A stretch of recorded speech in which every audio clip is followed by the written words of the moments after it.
This will sound very strange, but the death of John Lennon of the Beatles, who was shot in Manhattan, and the release of the new Beatles song, which used artificial intelligence technology in its creation, and this song was released on the same day that Kamala Harris spoke in the UK about artificial intelligence technology, and the Beatles are from the UK.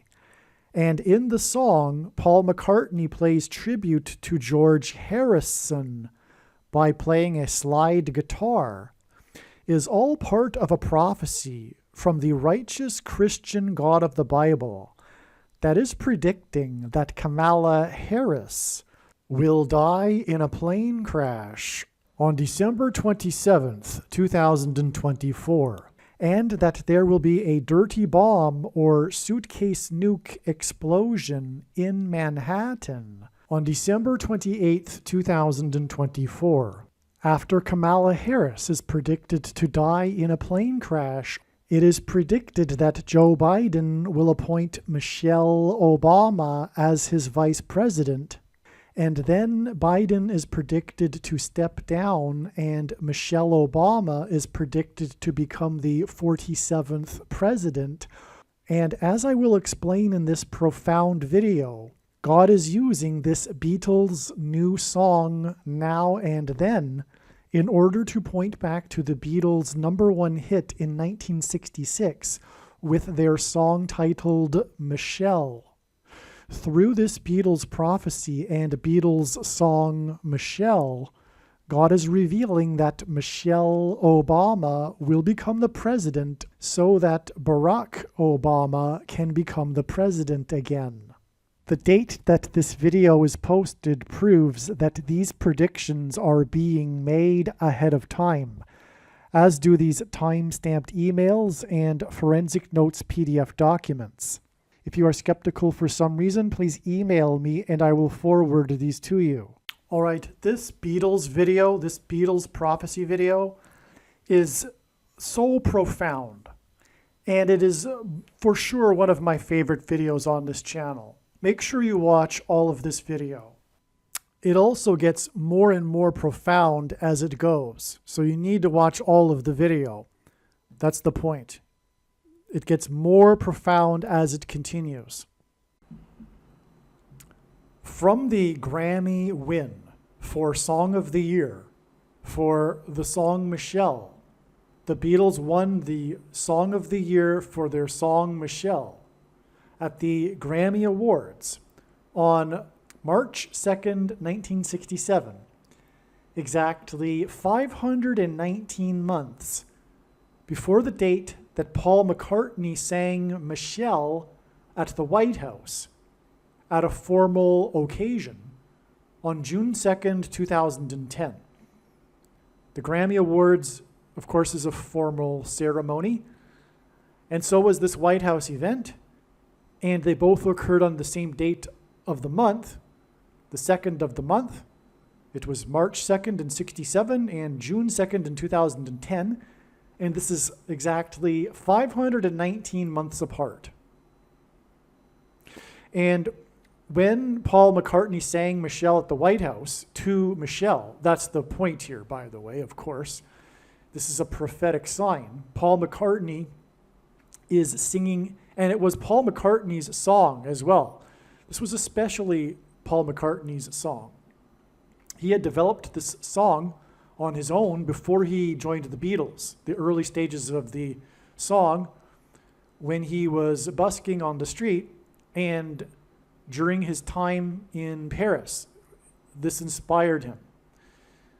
This was, okay, so this is a Paul McCartney song especially, and anyway, when he sang the song at the White House, he said he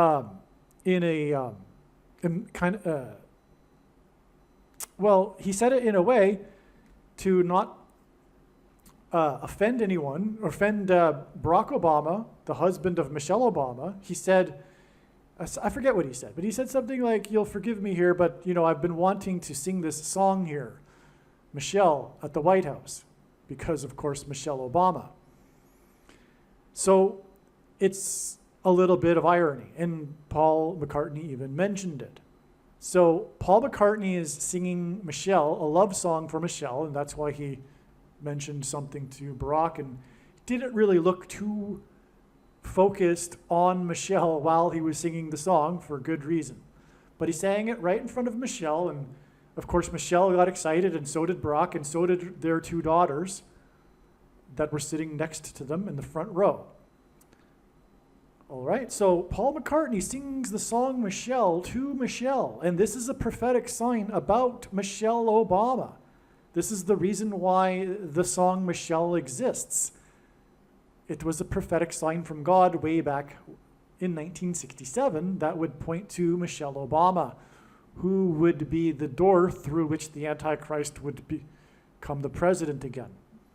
So it's exactly 519 months between these two dates.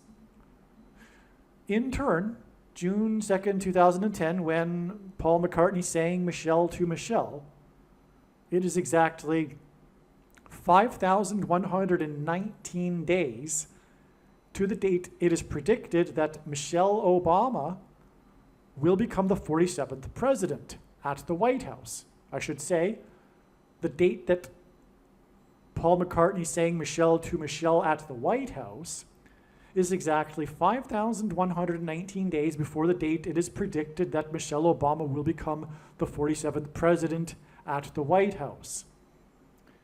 There is a rhyme here, as you probably have noticed.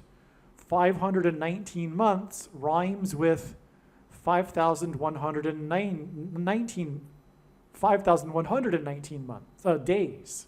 Okay? I'll repeat that since I messed it up. 519 months rhymes with 5,119 days. It's a 519 and a 5119.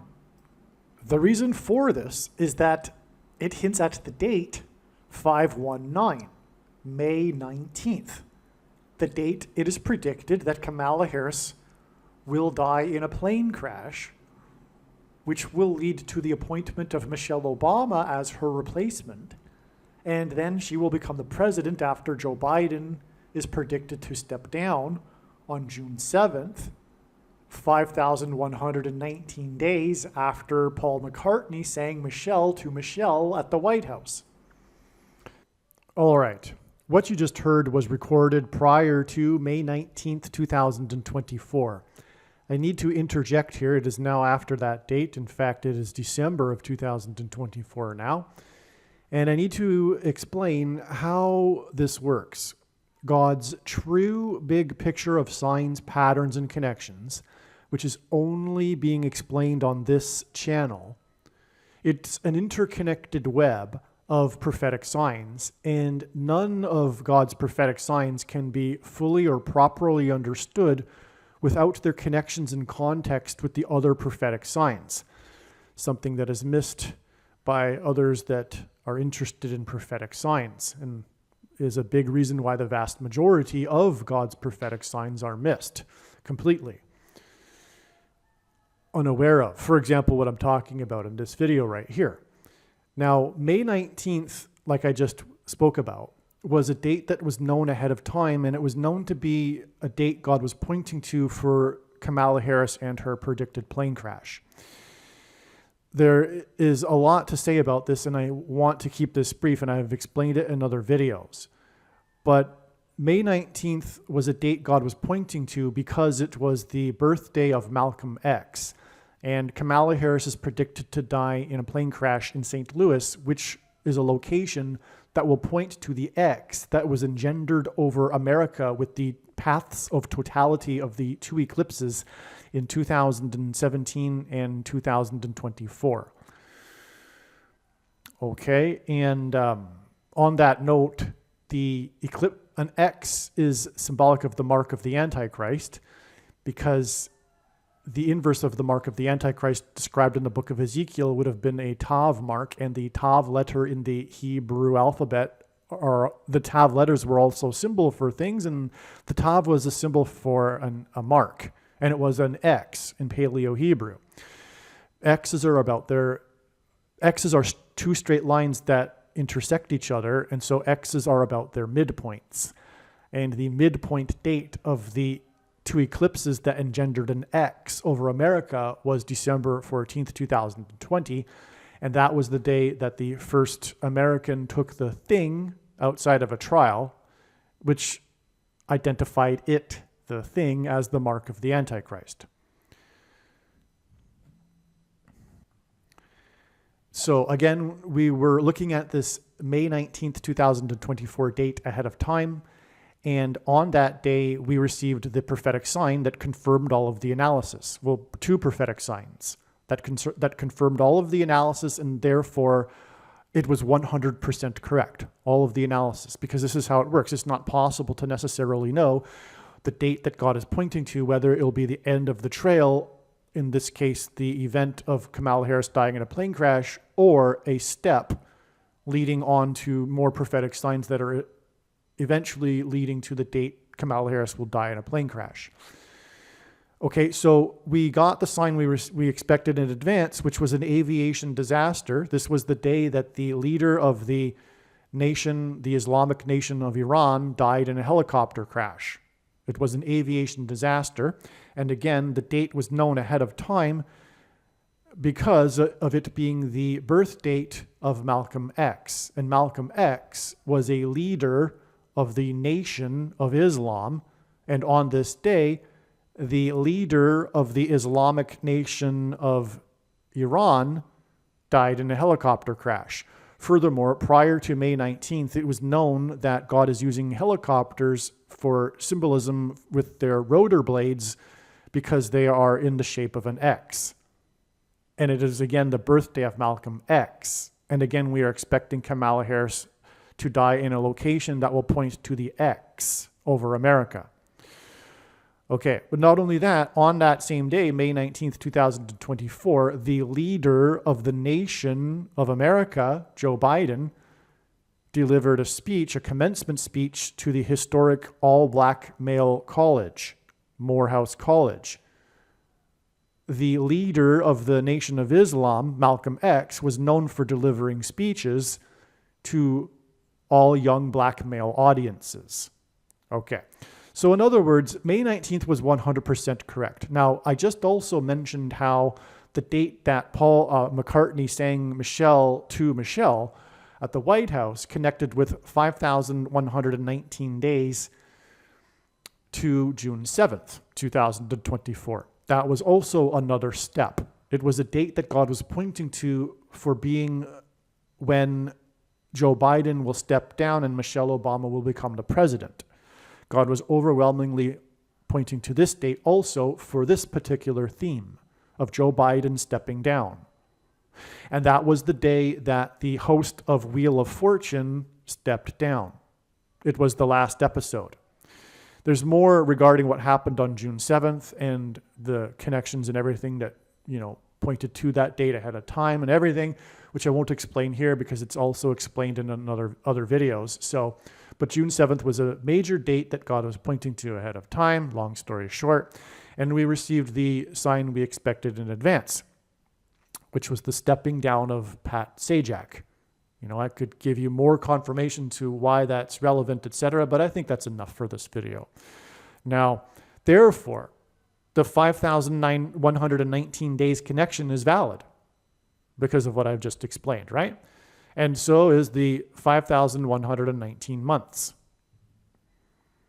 Again, it was exactly 519 months from the day that the Beatles won the Grammy Award for Song of the Year for Michelle before Paul McCartney sang Michelle at the White House. Okay, so that's amazing. And again, a big part of all of this, the reasoning for the 519 is because of the date 519.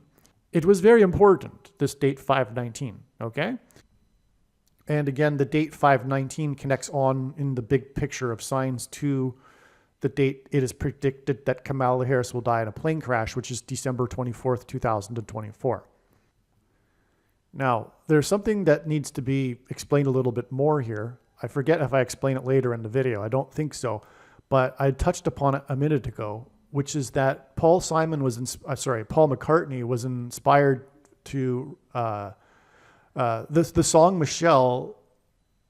Paul McCartney was inspired, got his inspiration. Sorry, I just woke up. Paul McCartney got his inspiration for the song Michelle while he was in Paris, specifically busking next to the river Seine, the Seine River in Paris, the famous river.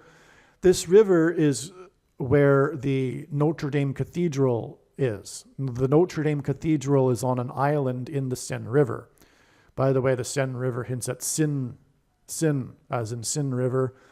And there's another prophetic sign on the Seine River that happened recently, which was July 26th, 2024, the day of the first ever opening ceremony Olympics parade being outside of a stadium, which, again, if you don't recall, took place in a boat parade on the Seine River. Well, anyway, the reason for all of this and this connection to Michelle is profound and astounding beyond words, because when the Notre Dame Cathedral was on fire for 9 hours, because the number 9 is the most important number in God's signs, and from the Bible it symbolizes God's judgment, and this was a massive judgment, a warning of judgment for the church. Roof fire, because the church in the roof symbolizes the church, because the church age began when the tongues of fire came down on the disciples in the upper room. But this massive church fire on the Seine River occurred exactly when Michelle Obama was on the Seine River on a boat cruise. And there is an iconic image of this that went viral. She's sipping a glass of wine on the roof of the boat, and in the reflection in the glass, you can see the burning cathedral. And so she's, in a way, drinking the burning cathedral. And the name of the cathedral refers to a dame, madame, a woman of high regard, a woman of authority, if you will. Not that that has anything to do with truth regarding who Mary is, because, of course, Catholicism isn't Christianity. Not to say, you know what I mean. Like, it's man-made religion. It's pagan. The worship of Mary is pagan religion on top of the Bible. It has nothing to do with the Bible. But the point is, though, is that this is symbolism that's pointing to Michelle. Now, Michelle was on the boat on the river to promote her autobiography, Becoming, as in God communicating that she will become the Notre Dame, if you will, the Our Lady, the Queen of America. That's relevant because the day she was on the river was exactly 3,666 days after she committed a faux pas when she hugged the Queen. Okay? And a faux pas is a word that's derived or borrowed from the French language. So she was in France, where they speak French, 3,666 days, which hints at the Antichrist, 666, but also a third term for the Antichrist, Barack Obama. And so she committed the faux pas, and then exactly 6 times 6 weeks after she was at the Notre Dame Cathedral while it was on fire,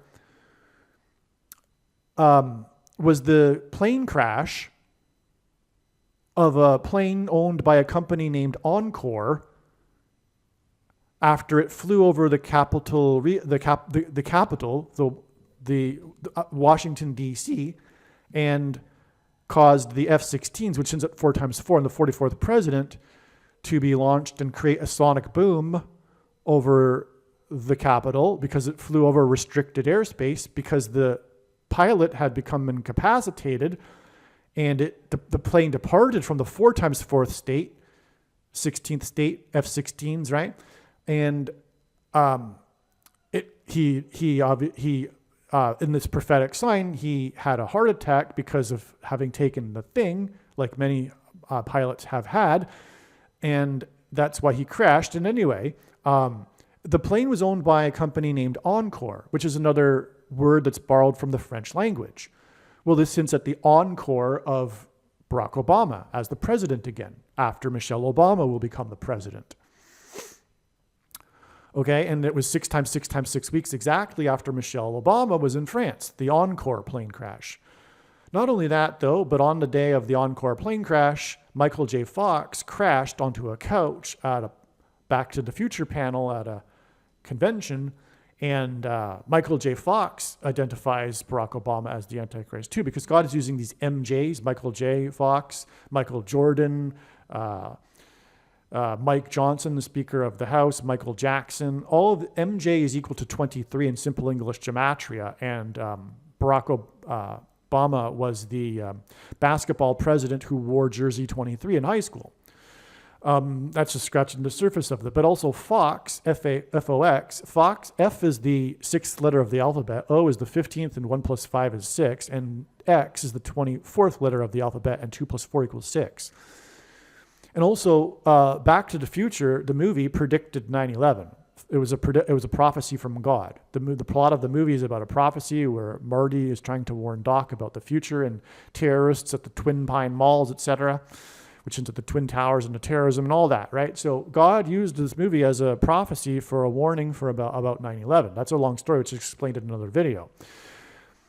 Okay, so the point is that Paul McCartney got his inspiration for the song Michelle while he was in Paris at the Seine River, and this is pointing to Michelle at the Seine River, which again, as I've just touched upon, is a prophetic sign that identifies her becoming the Queen of America. All right, so G 5119, which means the 5119th word in Strong's Greek New Testament Concordance, is the word that means then, at that time.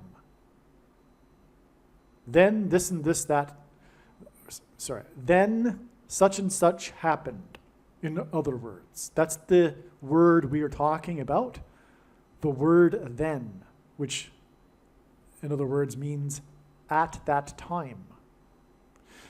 The Beatles' New Song. They released a new song in November of 2023 that reached number 1. It was their first number 1 hit in 60 years. I'll explain later. I forget the details. There's so much to this Beatles story. That's why this video is so long. And it is all amazing. And I can't remember it all. Furthermore, I haven't revisited this video in a few months. So anyway, it's prophetic. The fact that they had their number 1 song a certain amount of time that hints at 666, the number of the Antichrist, since their first number 1 song, all right? It'll be explained later in the video. I apologize, I don't recall offhand.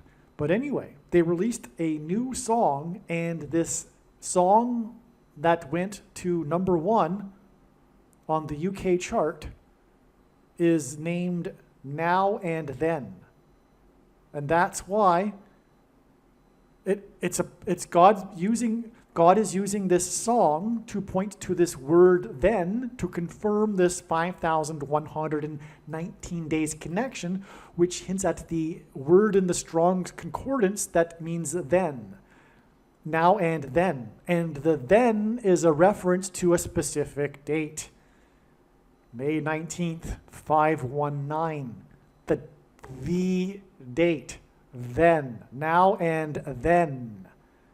Then Kamala Harris will die in a plane crash on May 19th, 519.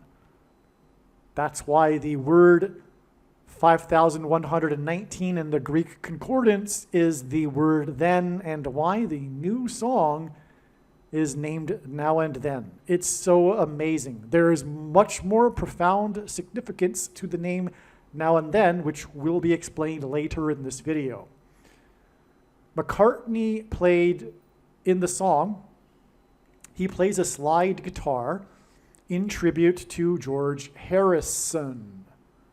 Kamala Harris was in the UK for the Global Summit on Artificial Intelligence, AI, on the same day that the band from the UK, and they are known for being the band from the UK, because they symbolize the British invasion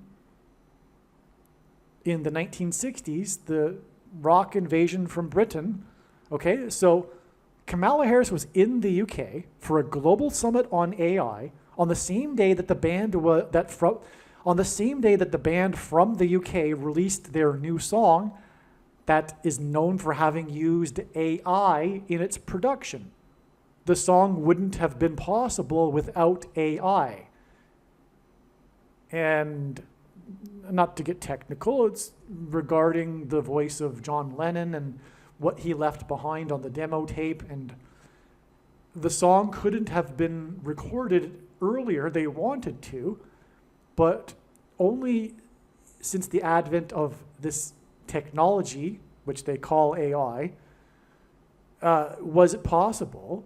And the song was released on the same day and the song was released in the UK, obviously. The band is from the UK, and it reached #1 on the UK chart. But the same day that the song was released, that involves AI in its production, was the same day that Kamala Harris was in the UK for the Global Summit on AI. It is profound confirmation that this is a prophecy that is pointing to the date that it is predicted that Kamala Harris will die in a plane crash so that Michelle Obama can replace her. McCartney sang Michelle at the White House exactly 13 years and 5 months before the release of Now and Then, which was again, or I didn't mention the date, I don't think. It was released on November 2nd, 2023, again, the 2nd of the month. So McCartney sang on the 2nd of June in 2010, exactly 13 years and 5 months before the 2nd of November in 2023. So all three of these dates, as we have now seen, include the number 2, or rather the 2nd of the month, because God is making these prophetic connections, which are obviously much more easily done with a precise number of months. And so there must be, therefore, some significance to 13 years and 5 months, which is the equivalent of 161 months, but I could not find any meaning to 161. But I did find meaning for 13 years and 5 months, because G135, which is what God would be hinting at with 13 years and 5 months, is the word for riddle. And this is precisely what is going on here. This 519 months and then 5,119 days, that hints at the date 519, that is the definition of a riddle. Okay? But what is also profound, now again, it has to be something to do with the exact months, but if it weren't the case that the two dates were on the exact same day of the month, this would be enough right here, because this is equivalent to exactly 490 weeks, which is a reference to the most central prophecy in the Bible in Daniel chapter 9, which regards the 70 weeks prophecy, which is a 7 times a 70 prophecy. In the prophecy, it is 490 years, but the word used that's translated into English is translated into as weeks, from the Hebrew Shabua, which simply means a unit of 7. In the prophecy, it's a 70 times 7 period of time, and it's in fact 70 times 7 years, but it's translated into most English translations as weeks, and it's known as the 70 weeks prophecy. Okay, but again, it's a total of 490 weeks, but this 490 weeks is the equivalent of, no, I apologize. It's exactly 700 weeks. All right? But it's 4,900 days. So, okay, just to be clear here, I wasn't very clear when I first recorded this. This is a typo. It's 4,900 days. It's exactly 700 weeks. Okay? And What I mean is that 4,900 days is also a hint at the 490 years in the most central prophecy in the Bible. Furthermore, it's about a period of time, and so is the song. The song is all about the passage of time. Even the lyrics of the song, John Lennon wrote this to Paul McCartney as a love song, friendship, and the song is about the passage of time, etc. But also, of course, the title of the song is a reference to time, and that's what, of course, the prophecy is about. This central prophecy in the Bible is about the passage of time, and the number in that prophecy is 490. And so 4,900 days is a hint at that. Also, I think I forgot to mention that what we are talking about here is Michelle Obama becoming the president through the death of Kamala Harris in a plane crash. Kamala Harris is the 49th vice president. Michelle Obama is predicted to replace the 49th vice president and then become the president. In either case, it is pointing to this prophecy, which regards the period of the end times and the Antichrist. All right?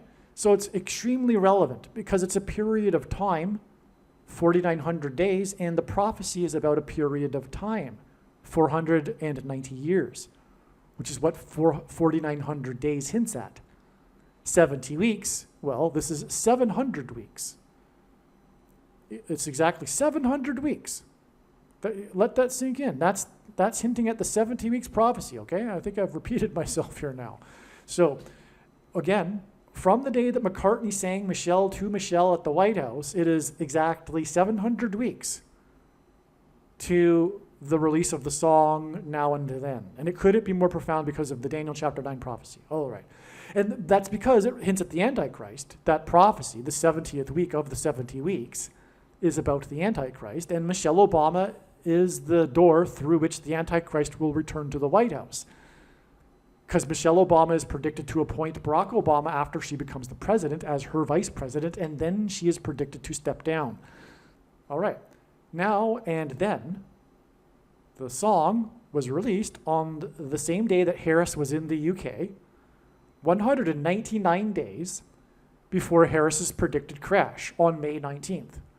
So you would figure, okay, so God has pointed to the date that Michelle Obama will become the president with the 5,119 days and the 519 months back to the song Michelle. But you would figure that because Harris was in the UK on the day that Now and Then was released, that the date that Now and Then was released would point to the date of her predicted crash. So what is the interval of time between November 2nd, 2023 and May 19th? It is 199 days. Okay? 199 hints at 19 and the number 9. And that is because the number 9 is the most important number in God's true big picture of signs, patterns, and connections, which is only being explained on this channel. As from the Bible, the number 9 symbolizes God's judgment, and the number 19 symbolizes God's perfect judgment, because the number 10 symbolizes God's perfect order. 10 plus 9 equals 19, perfect judgment. Also, 19 is a prime number. It is only divisible by 1 and 19, which hints at 9/11, 2 ones and a 9. It is the 4 plus 4th, in other words, 8th prime number, and that hints at the 44th president. John Lennon was shot and killed, died next to Central Park in Manhattan, 9 months and 11 days, which hints at 9/11 in Manhattan, the 9/11 events in 2001 in Manhattan.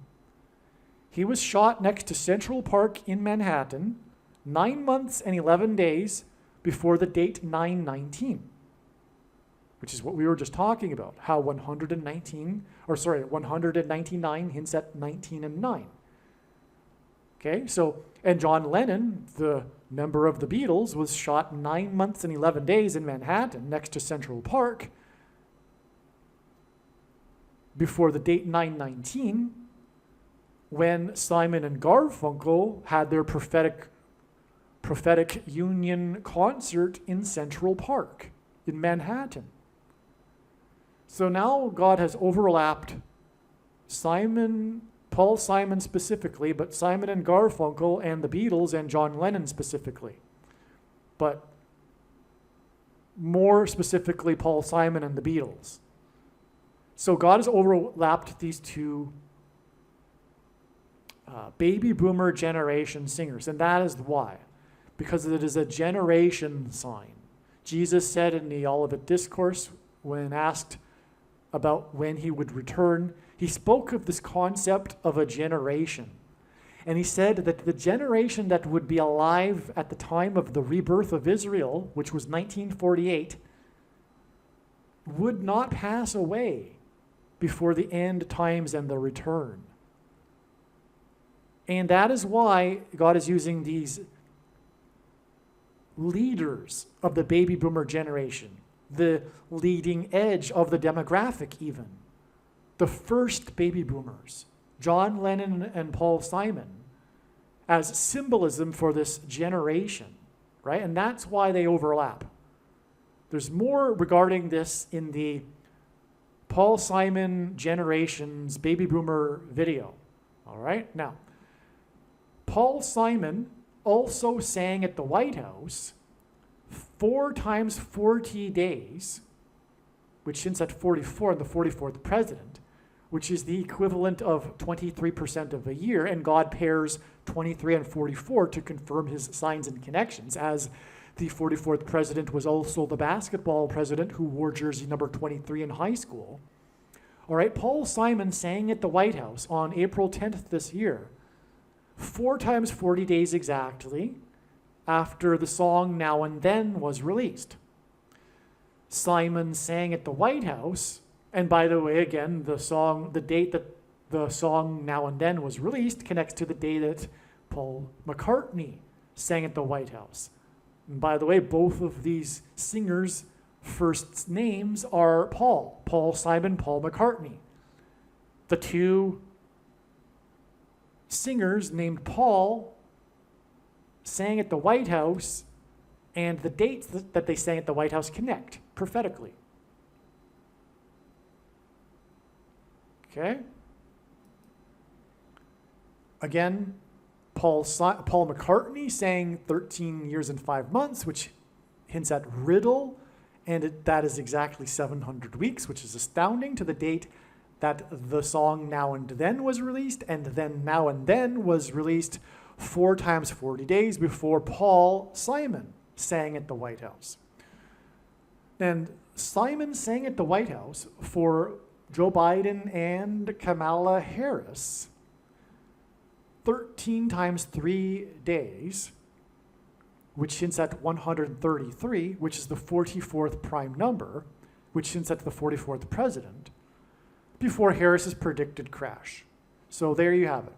That is how the date of the release of Now and Then connects to the date it is predicted that Kamala Harris will die in a plane crash. What also confirms this too, is as a second witness, is that Paul Simon, the number 13 God is using in the Paul Simon signs, because he has a song named America, and the number 13 symbolizes America. America was founded with 13 colonies, and America is the 13th tribe of Israel. The tribes are symbolized by the colonies, or rather the colonies are symbolism for the tribes. Manasseh was the 13th tribe. Joseph was replaced by Ephraim and Manasseh. And Manasseh was the younger one that was allotted the inheritance. That's because Ephraim symbolizes the UK, which would be Paul McCartney, who sang first, the firstborn. But then Simon sang at the White House, the younger, and that's because God demonstrated in the Old Testament that Manasseh would be the one to receive the inheritance, although he was the younger one. That's because America, the younger sibling of the UK, is the primary nation of God, God's Gentile nation. Secondarily are the Anglosphere nations led by the UK. Anyway, you get the idea what I'm getting at. The number 13 symbolizes America. And so and God repeats a number 3 times for emphasis of its symbolic meaning. And that's why from the date that Paul Simon sang at the White House, it is 13 plus 13 plus 13 days to the date it is predicted that Kamala Harris will die in a plane crash. And again, she is predicted to die in St. Louis, the center of America, in order to point to the eclipses that centered over America. And so that's more reason why this is appropriate, this America symbolism and connection between the White House and the date she was predicted to crash, May 19th. But as I explained a minute ago, May 19th was a step in the trail of signs, but valid. So the analysis is valid. That's how it works, right? I knew May 19th ahead of time because of these things, which therefore confirms the analysis. This is how God's true big picture of signs, patterns, and connections works, which is only being explained on this channel. When the prediction comes to pass, ultimately it will prove all of this. All right? And so, yeah. And it is appropriate that the end times not occur after the baby boomer generation has passed away.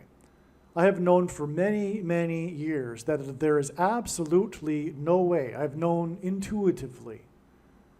There is not even based on the prophecy, because the prophecy alone we can know that, like I just explained, the generation would not pass away.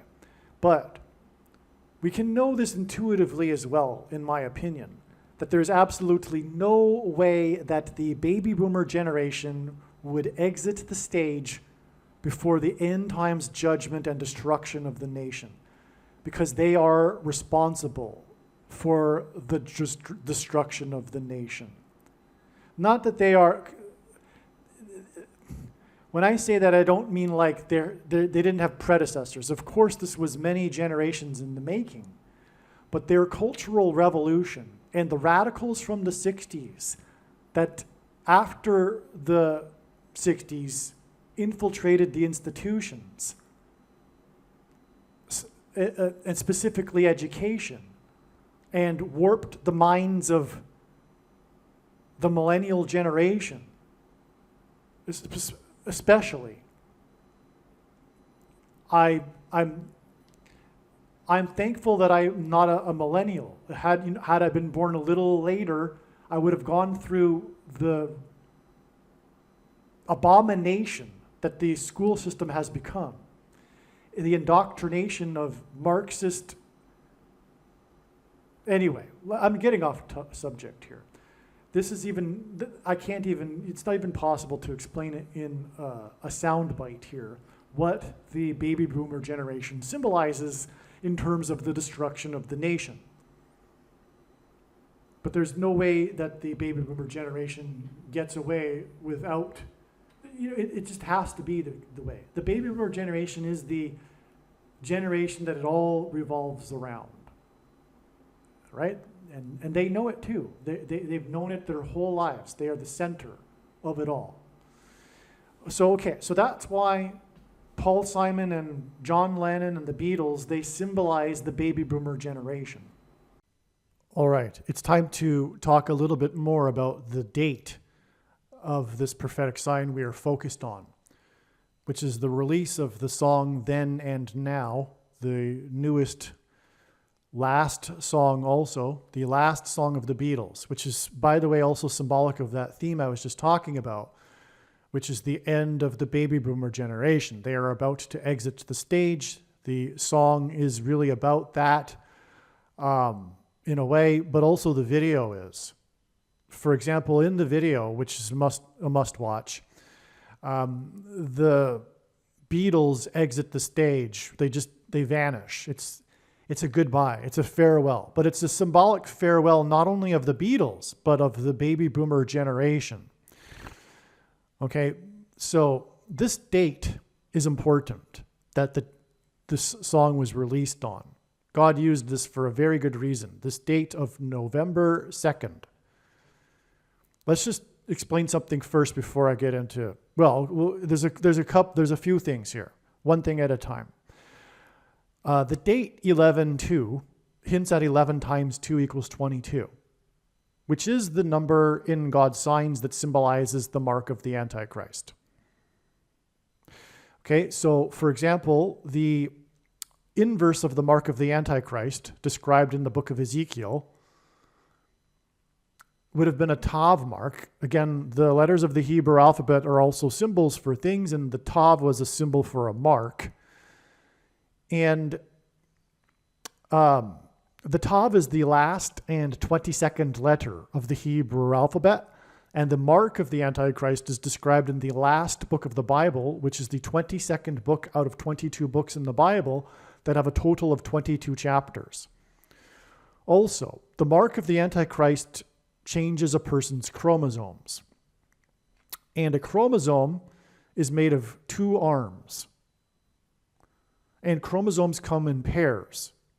So 2 and 2, in other words, 22, which is another way God has identified the mark of the Antichrist, or uses this number 22 to symbolize it. Since we were talking about 9/11, and we are going to talk about 9/11 in a second, the Twin Towers symbolized the 2 arms of a chromosome. How did God prove this? A couple of ways. One, exactly 70 weeks, and we just talked a minute ago about the most central prophecy in the Bible, the 70 weeks prophecy. Exactly 70 weeks after they officially opened, on the date 4/4, which hints at the 44th president in 1973, exactly 70 weeks later, Philip Petit evaded security and walked a tightrope across the Twin Towers. Speaking of Philip Petit and his connection to Michel, which is connected to the Notre Dame Cathedral fire, prior to Philip Petit walking across the Twin Towers, he walked across the 2 towers of the Notre Dame Cathedral, which is what inspired him to walk across the Twin Towers. So it all connects to Michel, actually. Well, Philip Petit walked across the Twin Towers with a tightrope, with a balancing pole, with a man at the center, which engendered symbolically a cross with the man at the center. When the towers collapsed, there was the perfectly proportioned 20-foot steel beam cross that was standing upright in the debris field that was discovered. Today, this cross is in the 9/11 museum, and this cross is actually a part of how I came to faith personally, which was the purpose of the cross. But anyway, at the beginning of the Twin Towers and at the end of the Twin Towers, we have a cross. Now, the reason for the name Philip Petit is because the 2 arms of a chromosome, the smaller of the 2 is in scientific terminology named petite, which is French. Speaking of Michel, because the song Michel is a French song, right? Oh, and that's the thing I forgot to mention earlier. Yes, the song, if you're familiar with the song, has French lyrics in it. I did mention how it was inspired when Paul McCartney was at the Seine River, but the song, Michel, my belle, and what's the other verse? Mot très bien ensemble, très bien ensemble. These are words that go together well. Okay, so he sings the verse in French. So anyway, that's, all about Michel, and she was on the French River. That's such an important part I forgot to mention. Okay, so anyway, we have the guy from France, Philip Petit, and he was from France, by the way. He emigrated to the U.S. after he was caught, after he walked across the Twin Towers and became famous.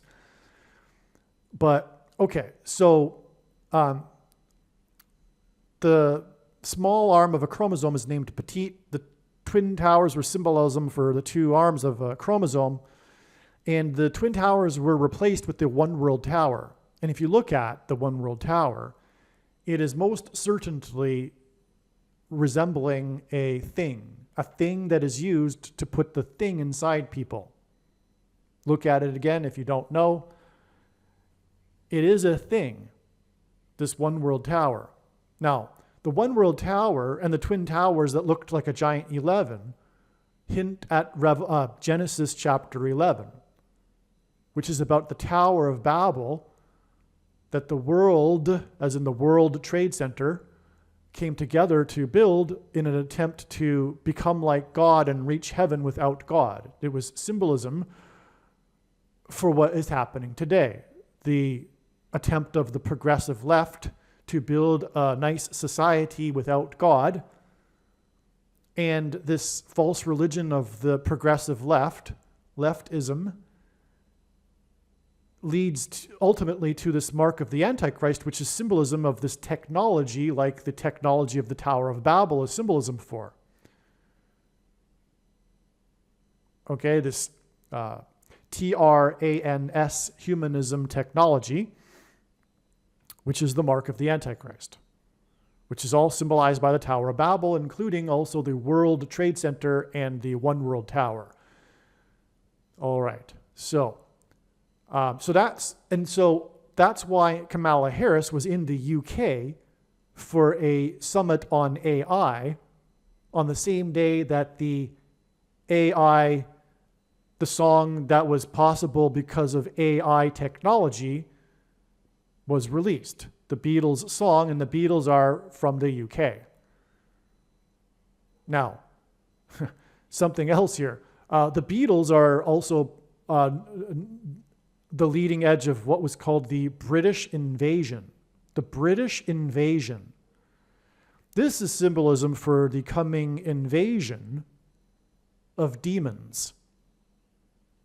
The demonic realm is about to collide with the earthly realm, which is what the British invasion is symbolized by, which is why Kamala Harris's death and her time in the UK, the AI summit, is relevant here, and why the song was released on the date 11/2, which hints at 11 times 2 equals 22 and hints at the mark of the Antichrist, which is ultimately going to involve AI technology, or is involving AI technology. Because the mark of the Antichrist, the thing that was put inside of people, has inside it components that are self-assembling, hence the AI, that will form transistors that will be receivers for the 5G frequencies that will engender delta brainwaves, which will facilitate demonic possession. There is coming a mass demonic possession of those who have taken the mark of the Antichrist. And that's all facilitated through, if you will, AI technology.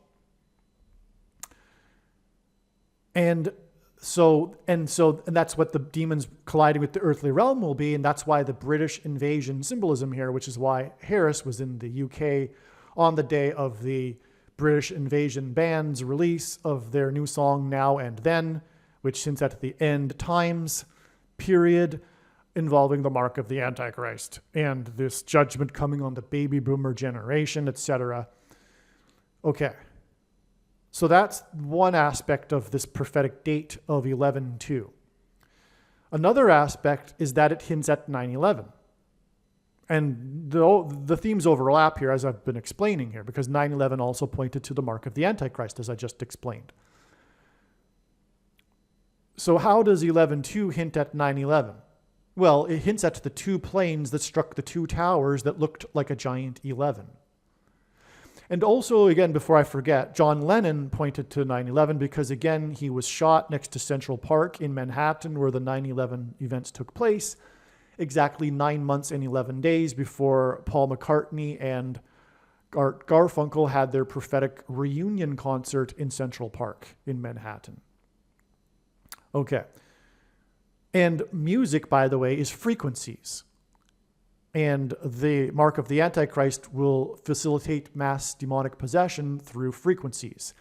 That's why in Ephesians 2:2, in the Bible, which is at 22 also, there's a phrase that the Apostle Paul used that is a metaphor for Satan, which is the prince of the power of the air, which will also be the symbolism, incidentally, of Kamala Harris's plane crash when she falls from the air. On her way to Los Angeles, which is Spanish for angels, it will hint at fallen angels.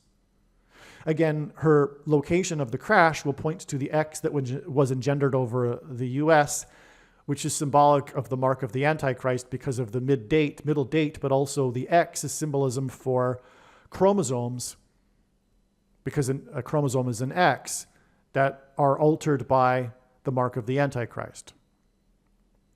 Okay, now the date 11/2 as, for example, a precedent to confirm this.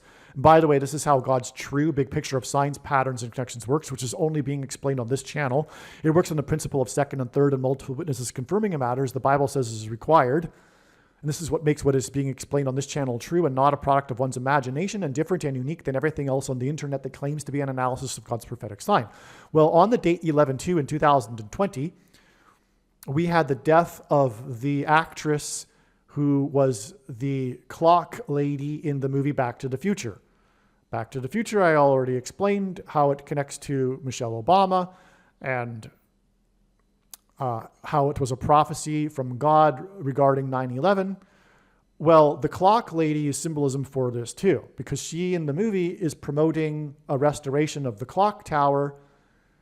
And the clock tower is the central part of the plot of the movie, where Doc and Marty harness the power of the lightning strike that they know is going to happen in order to power the DeLorean to time travel back to 1985. Well, lightning, because, well, this is symbolism for the Antichrist, because the name Barak in Hebrew means lightning, but it struck the tower, just as the planes struck the tower.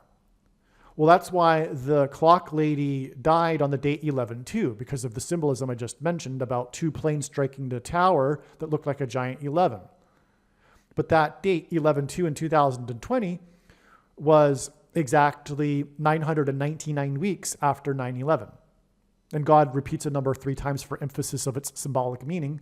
And the number 9 is the most important number in God's signs, as from the Bible it symbolizes God's judgment. Furthermore, God, for his second witnesses, pairs certain numbers together. And if we think about it, a simple way in which God would provide a second witness for us is through pairing certain numbers together. And he pairs a 9 and 23 together. Well, anyway, 11/2 was at the time that it was announced by the authorities.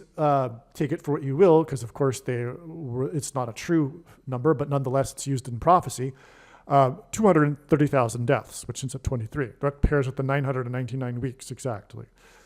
Also, the clock lady, her last acting role in a TV series was Mrs. Harrison, which hints at Kamala Harris dying in a plane crash. On 9/11, 110 stories collapsed when the Twin Towers collapsed, and 110 days after the death of the clock lady was another step in the trail of signs, which was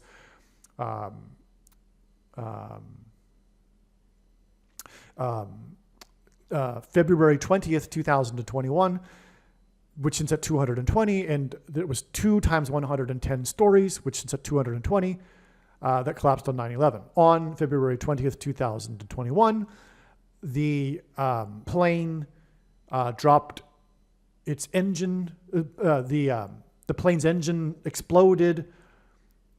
A Flight 328 over Boulder County in Colorado, and on and on. Okay, so I'm not going to get off too much track, but there.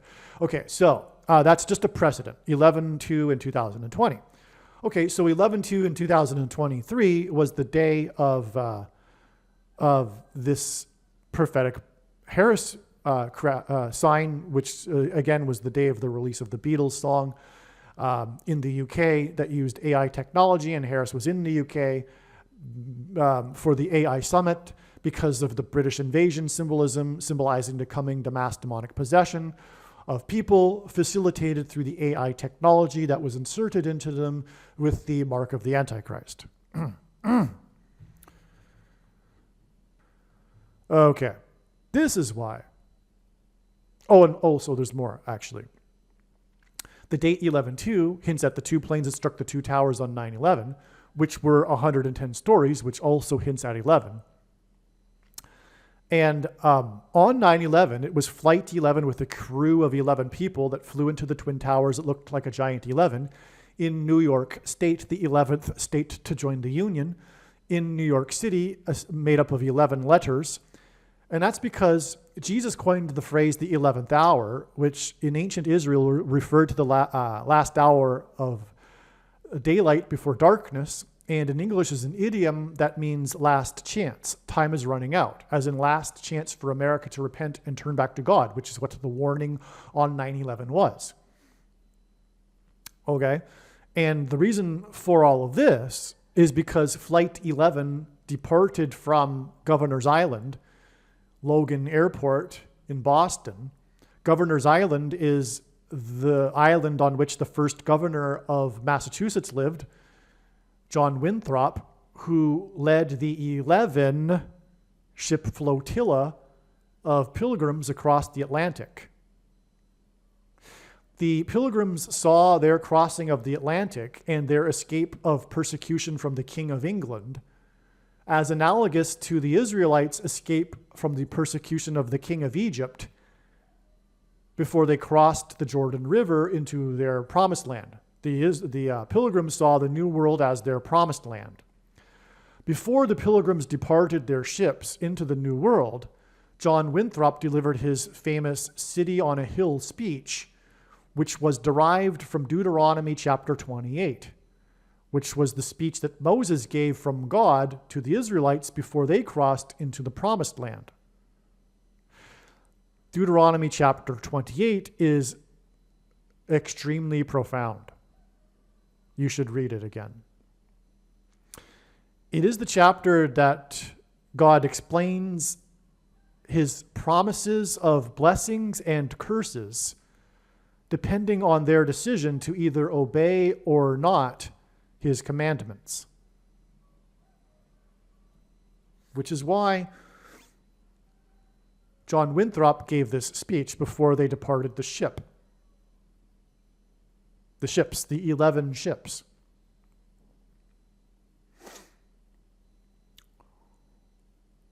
Now, the number 11 symbolizes this. It is symbolic of reflection. This duality, this choice, this reflection between promises of blessings and curses. God promised that Israel and the Jews would be destroyed if they were to, in the future, disobey his commandments. In fact, he speaks as if they will, because he knows they will in the future. And Israel was destroyed. This is the message that God is giving America here. America is about to be destroyed because, as John Winthrop promised at the spiritual founding of America, when America would turn from God, it would be destroyed. And again, this is most symbolized with the baby boomer generation. But the reflection here is why 1 and 1. It's a line symbolized by another line. It's a reflection. That's how God would do it with the number 11.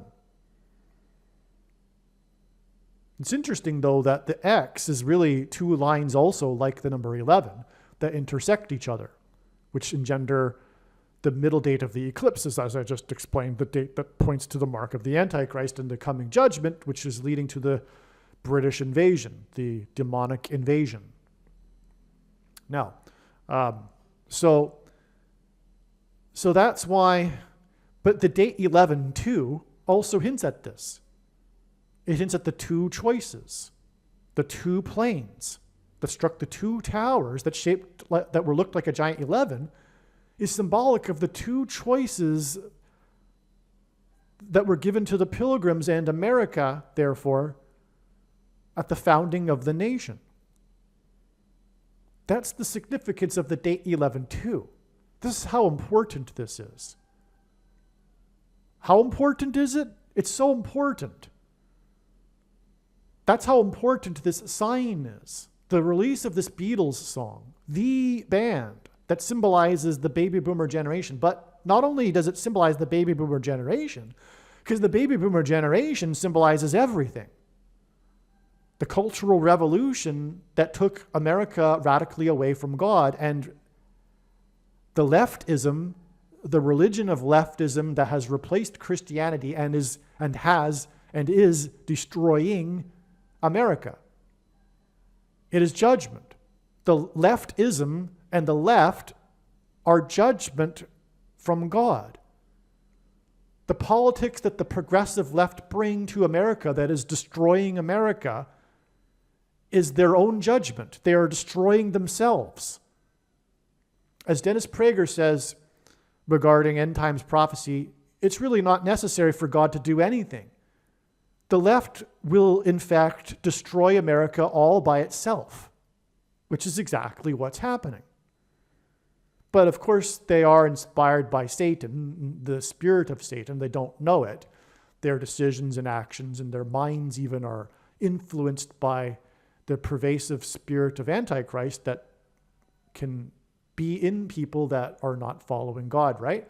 So, okay, so that's how huge this is. Okay, so it's all pointing to Kamala Harris's death because she was in the UK during all of this for the AI summit.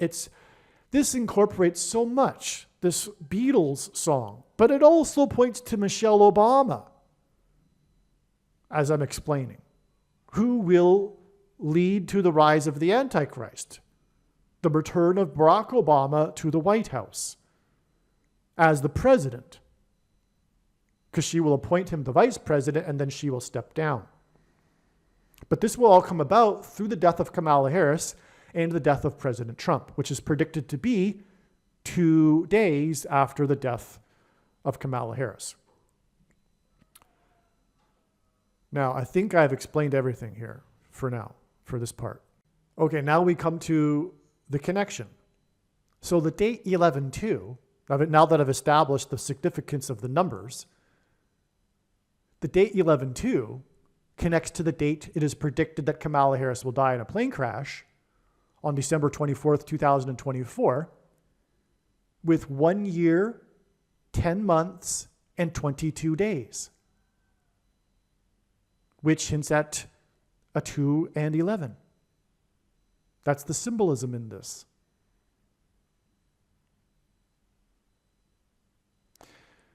Okay, and what's also interesting too is that if we include the starting date in the calculation, the date 11/2 in itself, we get 1 year, 10 months, and 23 days.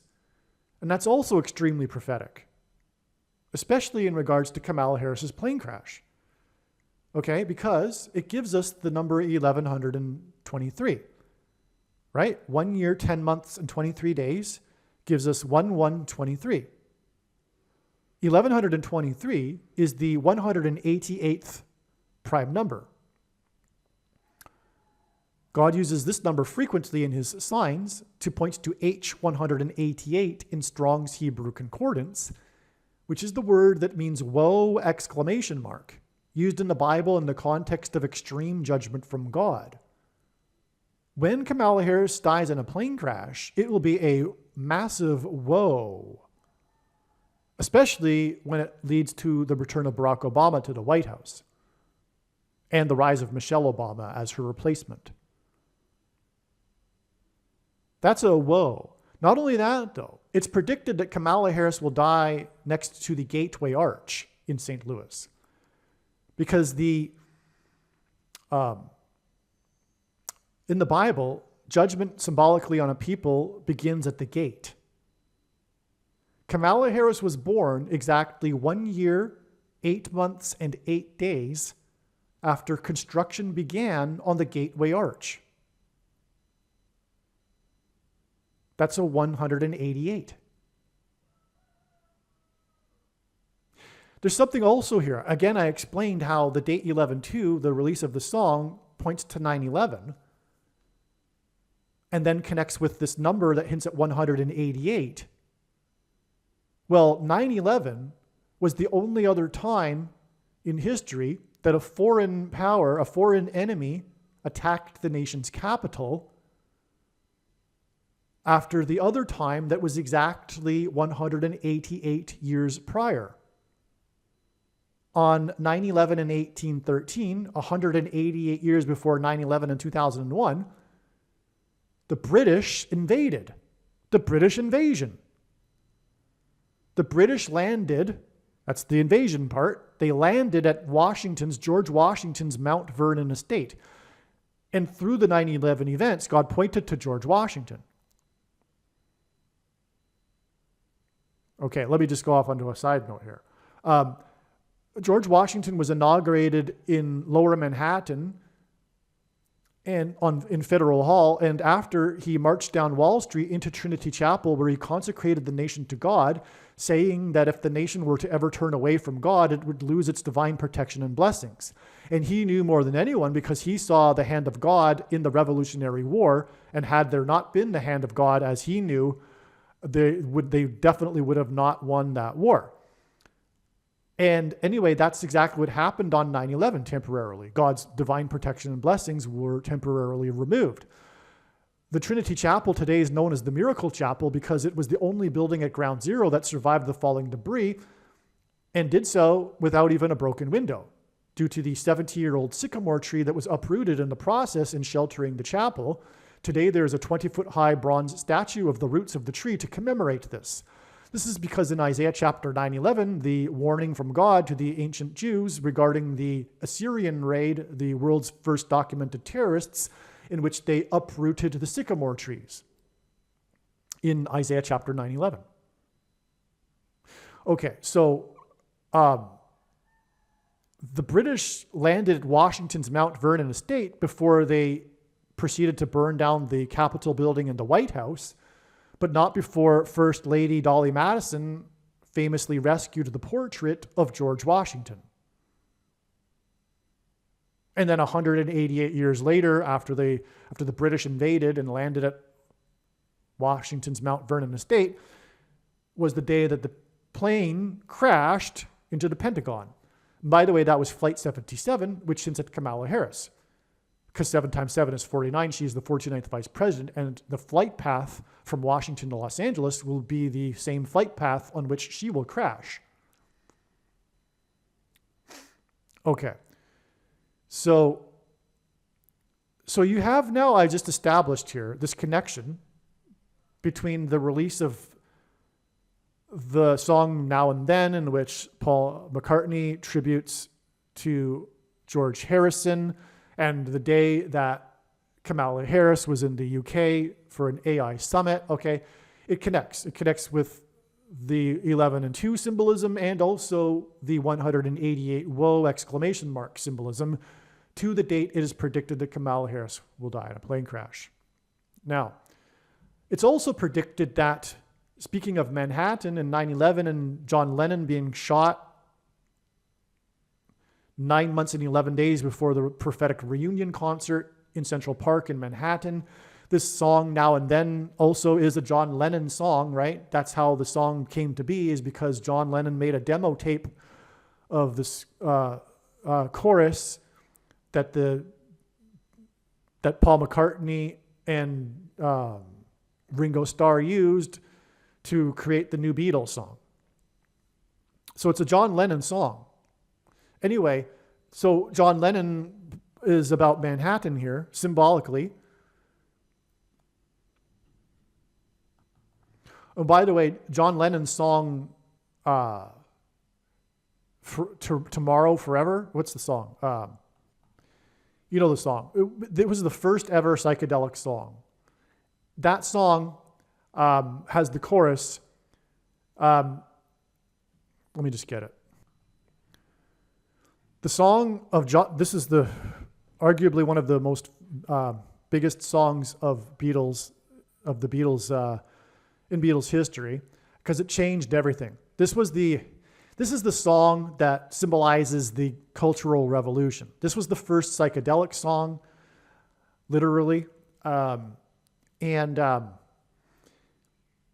the Beatles radically changed everything. What you need to do actually is watch the must-watch documentary titled "How the Beatles Changed the World," because literally the Beatles were the leading edge of the baby boomer generation. They literally did change the world in every possible way. So anyway, this song is emblematic of it all. Tomorrow Never Knows. The song begins with, "Turn off your mind, relax, and float downstream. It is not dying. It is not dying. Lay down all thoughts, surrender to the void. It is shining. It is shining." Okay. That is so symbolic here because God is using this symbolism of the shining, including the movie The Shining, written by Stephen King in 1977. Part of this, never mind. Seven Kings prophecy in the Bible. Anyway, that points to that identifies Barack Obama as the eighth king in that prophecy, as a secondary fulfillment of that prophecy. Anyway, the movie The Shining and the death of Shelley Duvall, who dated Paul Simon, who sang Graceland at the White House, which begins with "The Mississippi Delta was shining like a national guitar," because the movie The Shining is about demonic possession.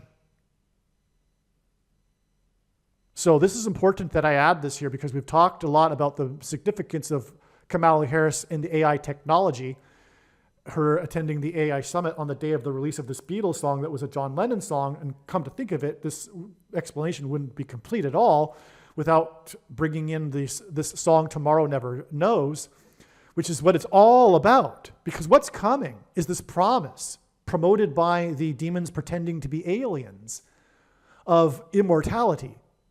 The first lie ever told in the book of Genesis, when the serpent lied to Eve and said that she shall surely not die. Eat the tree, eat the fruit from the tree of knowledge. This is the last lie of the age as well, because of the coming promise of technology giving people immortality, which is symbolized by this thing. And through taking it, it will engender demonic possession, which is what the shining is. So I'll just read the lyrics again here of this song that is emblematic of the Beatles and the cultural revolution of the baby boomers. Turn off your mind and the replacement religion, the New Age religion, the consciousness revolution that replaced Christianity, the invasion of Indian religion that's replaced Christianity in the West. If you ask most people today whether they believe in God, the vast majority will not say they're no. Only about 13% are like true atheists. The majority of Westerners today will say, yes, but not like the God of the Bible, an impersonal energy, a collective consciousness, the invasion of the Indian religion that was inspired by the Beatles in the 60s, and specifically symbolized by this particular song, the Antichrist religion, New Age religion, which is confusion, because if you talk to these people, they don't really know what they're talking about. But God is an energy, right? Well, anyway, that's turn off your mind, relax down, and float downstream. It is not dying. John Lennon is saying, he's speaking to this promise of immortality. It is not dying. It's symbolic of this, right? And then he goes on to say, surrender to the void, which is actually, in truth, surrender to Satan. It is shining. It is shining. Okay? So, anyway, back to what I was saying about John Lennon. He was in Central Park, or next to it, when he was shot. Oh, and that's also symbolic of all of this, because he was shot. God is using shootings and SHOTs as symbolism for the things that come out of guns and go into people are symbolic of things that come out of things and go into people.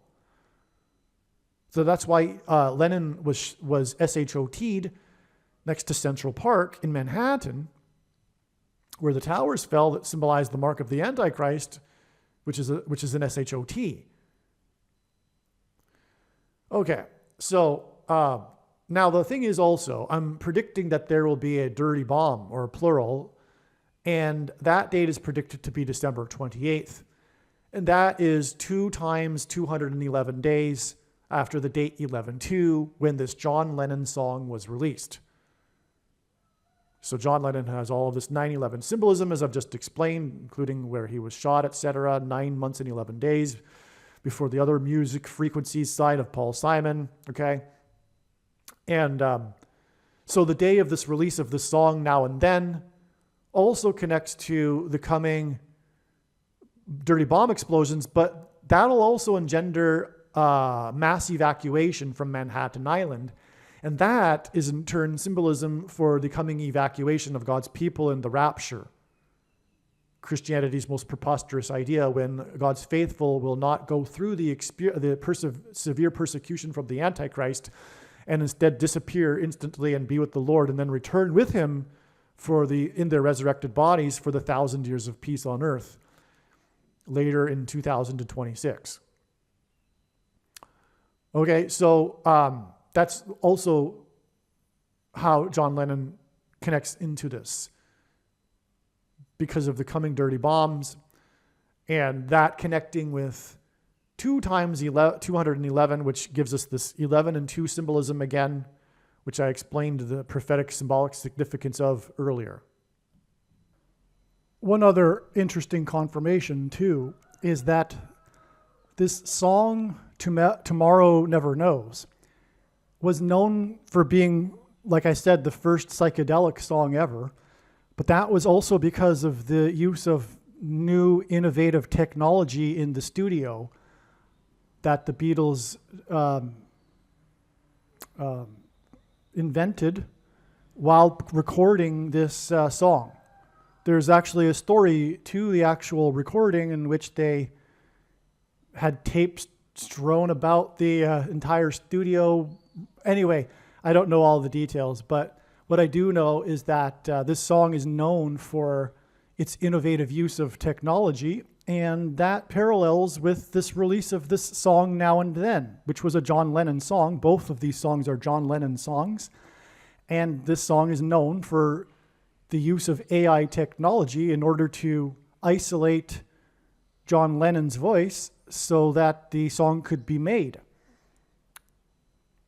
Because he, in the demo tape, sang while also on the piano, and they needed to isolate the two in order to make the song, and that wasn't possible until the new recent technology.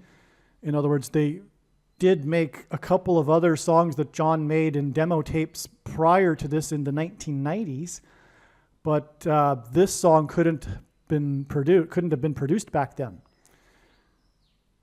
Okay, so that's an amazing parallel, because that's more confirmation of what I am saying, which is that this is pointing to this song Tomorrow Never Knows. This AI technology, new Beatles song, Now and Then, is actually pointing to Tomorrow Never... Oh, you know what? Both of the titles are a reference to time. Now and Then and Tomorrow Never Knows. That's another parallel, in case there was any doubt, that this song Now and Then is actually pointing to Tomorrow Never Knows. And the reason for that is, as I explained, the first couple of verses or lyrics in the song regarding not dying and shining. In other words, demonic possession and his promise of immortality. But also another thing too is that in the book of Revelation chapter 9, it says that those who will become demonically possessed will seek death and not be able to find it. So that's another allusion here with this, it is not dying and the shining. Okay, it's also talking about how those who will become demonically possessed won't be able to die. But more than that too, it's talking about the coming promise of immortality through the mark of the Antichrist. which again is the S-H-O-T, which is why John Lennon was S-H-O-T'd. All right, it turns out that December 24th, 2024 was also a step in the trail of signs that is leading to the predicted death of Kamala Harris in a plane crash. The signs were so amazing and so relevant, and relevant also to the theme and subject of what I was just talking about prior to me speaking right now. What I was just saying was recorded prior to December 24th. And as you heard, we expected this theme of the mass demonic possession that is coming for those who have taken the mark of the Antichrist, triggered by frequencies, which is music, etc. You listened to all of that. I talked about Revelation chapter 9 and the fifth trumpet. The Revelation chapter 9 is the fifth trumpet. And it's believed that 5G frequencies will trigger the mass demonic possession that is described in the fifth trumpet. And, well, on December 24th, we had a number of prophetic signs that confirmed all of the analysis in a huge way, including the Antichrist, Pope Francis, the first of the two Antichrists, opening 5 portal doors. He conducted a ritual in Rome, which is Mystery Babylon, the Vatican. He conducted a ritual in which he opened 5 doors. At least it was the beginning of the ritual of opening 5 doors, which is a hint at the fifth trumpet and the 5G frequencies. And that's the portal symbolism we are looking for. On this day, December 24th, Kamala Harris turned exactly 3,140 weeks old, and she's predicted to die in the area code 314, right next to the Gateway Arch in St. Louis, which is symbolic of a portal and a door. The Vatican is symbolized by keys. The symbol for the Vatican is keys, and Revelation chapter 9 begins with the description of a key, or the angel with the key opening the bottomless pit, unlocking the bottomless pit from which the fallen angels will emerge and cross over into the earthly realm and begin the demonic possession, the wicked things that will be happening that are described. Kamala Harris will be departing from Los Angeles. She will fall from the first heaven, the sky, and that will be symbolism for fallen angels. She'll crash next to the Gateway Arch, which will be symbolism for the door and portal. Okay, so that's why we received this Pope Francis portal sign, and it was 5 of them. It was also, when he opened the door, he first knocked 3 times. 5 doors knocking 3 times is why this December 24th, 2024 sign was exactly 5 times 3 years after Barack Obama received his Nobel Peace Prize on the same day in Sweden, on the same day of the giant mysterious spiral light in the sky over Scandinavia that was symbolic of a portal. The exact 5 times 3 years is actually in the Hebrew calendar from the date 923 to 923 in 2024, 923 in 2009. That's because Barack Obama is the basketball president who wore jersey number 9 and was inaugurated wore jersey number 23 and was inaugurated in 2009. Michael Jordan wore 23 and wore number 9 for the USA Dream Team when they outscored their opponents by an average of 44 points, as in the 44th president. Well, anyway. And by the way, Michael Jordan is another 23, because I just recalled that we were just talking about Michael J. Fox, another 23. But so anyway, the Pope opened these doors on this Christmas Eve day, and the stock market on that day The Dow gained 390 points, which is Ezekiel chapter 4, 390 days regarding judgment on Israel. And also G 390 in Strong's Greek Concordance is the word return, and it's the word that James used when he quoted the prophet Amos chapter 9, verse 11, which hints at Revelation 9:11 and this coming to mass demonic possession and the opening of the bottomless pit, etc. The door opened by the key of the Vatican. And also the NASDAQ on that day gained 266 points. Pope Francis is the 266th Pope. Yes. So that's the signs we were looking for. There were other signs too. There were 31,000 American Airlines flights that were stopped or grounded and then resumed just before 8 a.m. That's because the American Airlines flight departed Boston at 7:59 a.m. just before 8 a.m. on 9/11, as in Revelation 9:11. 31,000 is 31 is the 11th prime number. It was Flight 11 with a crew of 11 that flew into the Twin Towers. It looked like a giant 11 in New York State, the 11th state. New York City is made up of 11 letters because Jesus coined the phrase the 11th hour, which in ancient Israel referred to the last hour of daylight before darkness, and in English is an idiom that means last chance. Time is running out, as in the last chance for America to repent and turn back to God. And so that's why 31,000 flights, but also the 31,000 grounded flights on this December 24th date, the state we were expecting a plane sign for Kamala Harris, or at least her death.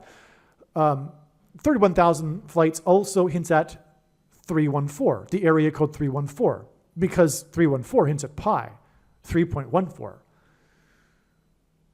Okay, and so the Pope knocked at the door 3 times. This is relevant because, again, Kamala Harris is predicted to die at the Gateway Arch, which is symbolism for a door, a portal. Pope Francis knocked at the door portals. He knocked at the door portal 3 times, which revealed adding 3 days to get to December 27th, 2024. The date it is predicted that Kamala Harris will die in a plane crash in St. Louis next to the Gateway Arch, the door portal. In the Bible, judgment symbolically begins on a people at the gate. The Gateway Arch is the gateway to the west, and it is symbolism of the beginning of judgment and the collapse of walls of security, as in the barrier between the demonic realm and the earthly realm that has been opened with the key by the Antichrist at the Vatican. All right. On November 2nd, the Beatles released a new song. It was a song that apparently John Lennon had been working on before he died.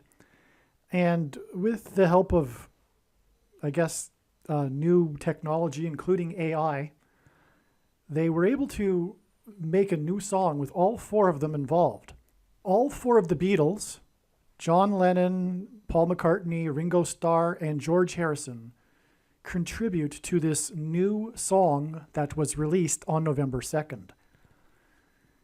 And as I will explain, this was a prophetic sign from God that is revealing the date that there will be a bomb, a suitcase nuke, or a dirty bomb explosion in Manhattan on February 3rd, 2024. And also, the release of this song is revealing that Kamala Harris is predicted to die in a plane crash also on February 3rd, 2024. And I will explain how this song reveals that in a second.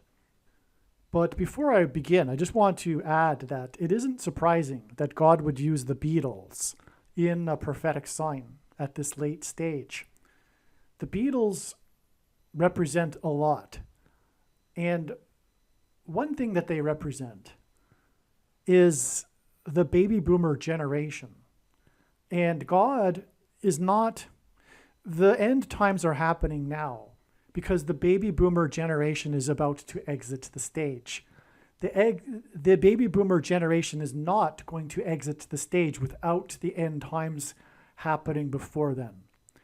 The baby boomers are starting to reach the age where they are beginning to disappear, to die, but that's only just begun. And the vast majority, of course, of baby boomers are still alive, but they are in their last phase of life. But them and their cultural revolution in the 1960s and 70s radically changed American society and culture. It's not their fault. They're part of a movement that preceded them, etc. However, what I'm saying is that this narcissistic generation, the ideological generation that is currently at a civil war with itself, broken into two camps. And that, by the way, is a cyclical thing that happens every 80 to 100 years. This, what historians call the prophet or gray champion generation, when they become of age, engender a cultural revolution, and then by the time they are elders and in power, they engender an institutional revolution. And every 80 to 100 years, they break off into two camps and have a civil war. In fact, the Civil War was a baby boomer type generation that was at war with itself. And the same with the Revolutionary War 80 years before that, and on and back into history. But what I'm saying, though, is that it makes intuitive sense to me that the end times are not going to happen after the baby boomer generation has left the scene. They are a part of this, and they will be judged. And what I am saying also, and how this ties into the Beatles, is they are this baby boomer generation's cultural revolution in the 1960s that brought us things like abortion and what also historians call the consciousness revolution. It was the birth of a new religion in America and the West, which is what, like I'm saying, is called the consciousness revolution. It is the spiritual but not religious, quote unquote, movement. Those that call themselves spiritual but not religious, that is a religion in itself. And another name that people have called it in the past, and currently still do to a degree, is the New Age religion, the New Age movement, or the new spirituality is another term or another name for it. But it is the consciousness revolution, because every 80 to 100 years in that cultural revolution that is cyclical, there is a religious awakening of a sorts. This time, though, in the 20th century, it was the consciousness revolution, and it replaced the God of the Bible. And it is rebellion against God. And the Beatles embody that. The Beatles symbolized that, because the Beatles were on the leading edge of the baby boomer generation. They are baby boomers, but they're at the older end of the baby boomer generation, and they were the leaders of their generation.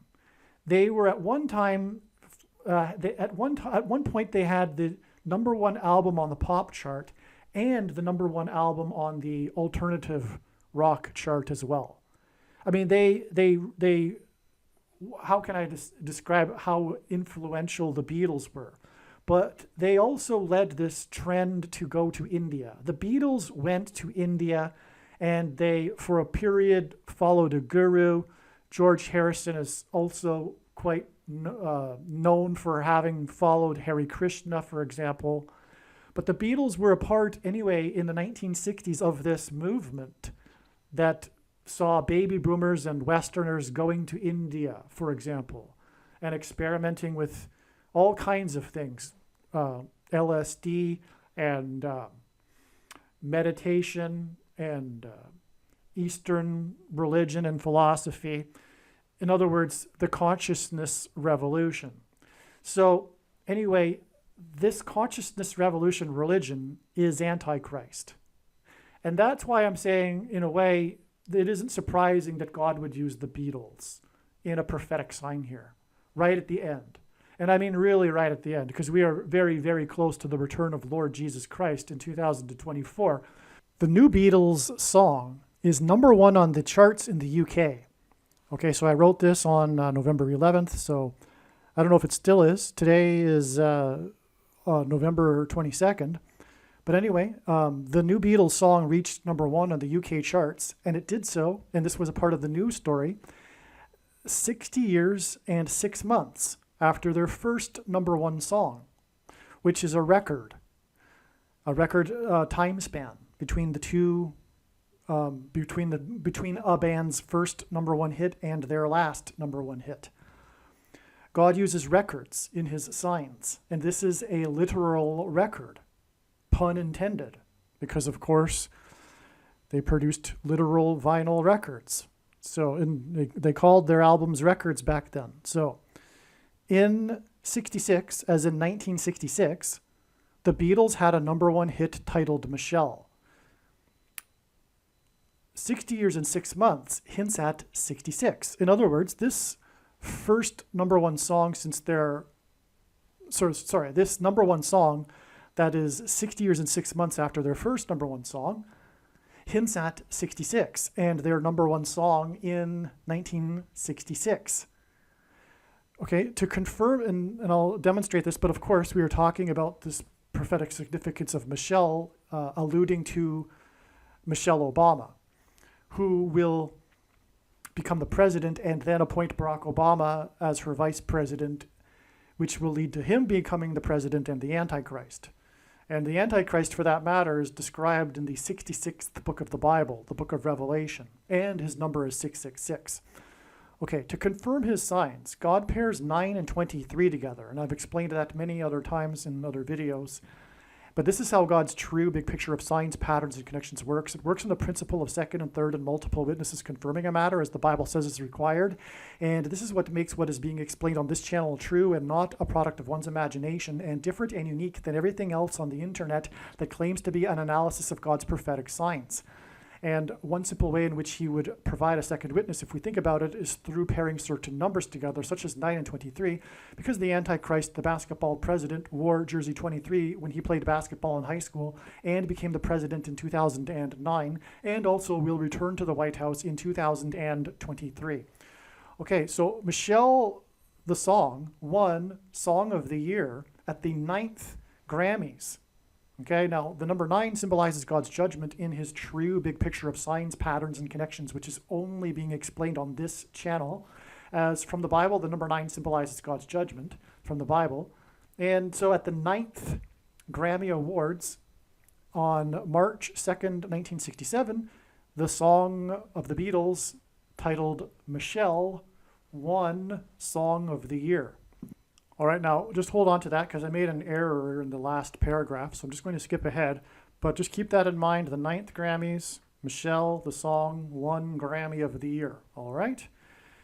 Michelle Obama was born 188% of a year before the song Michelle was released. That is astounding beyond words.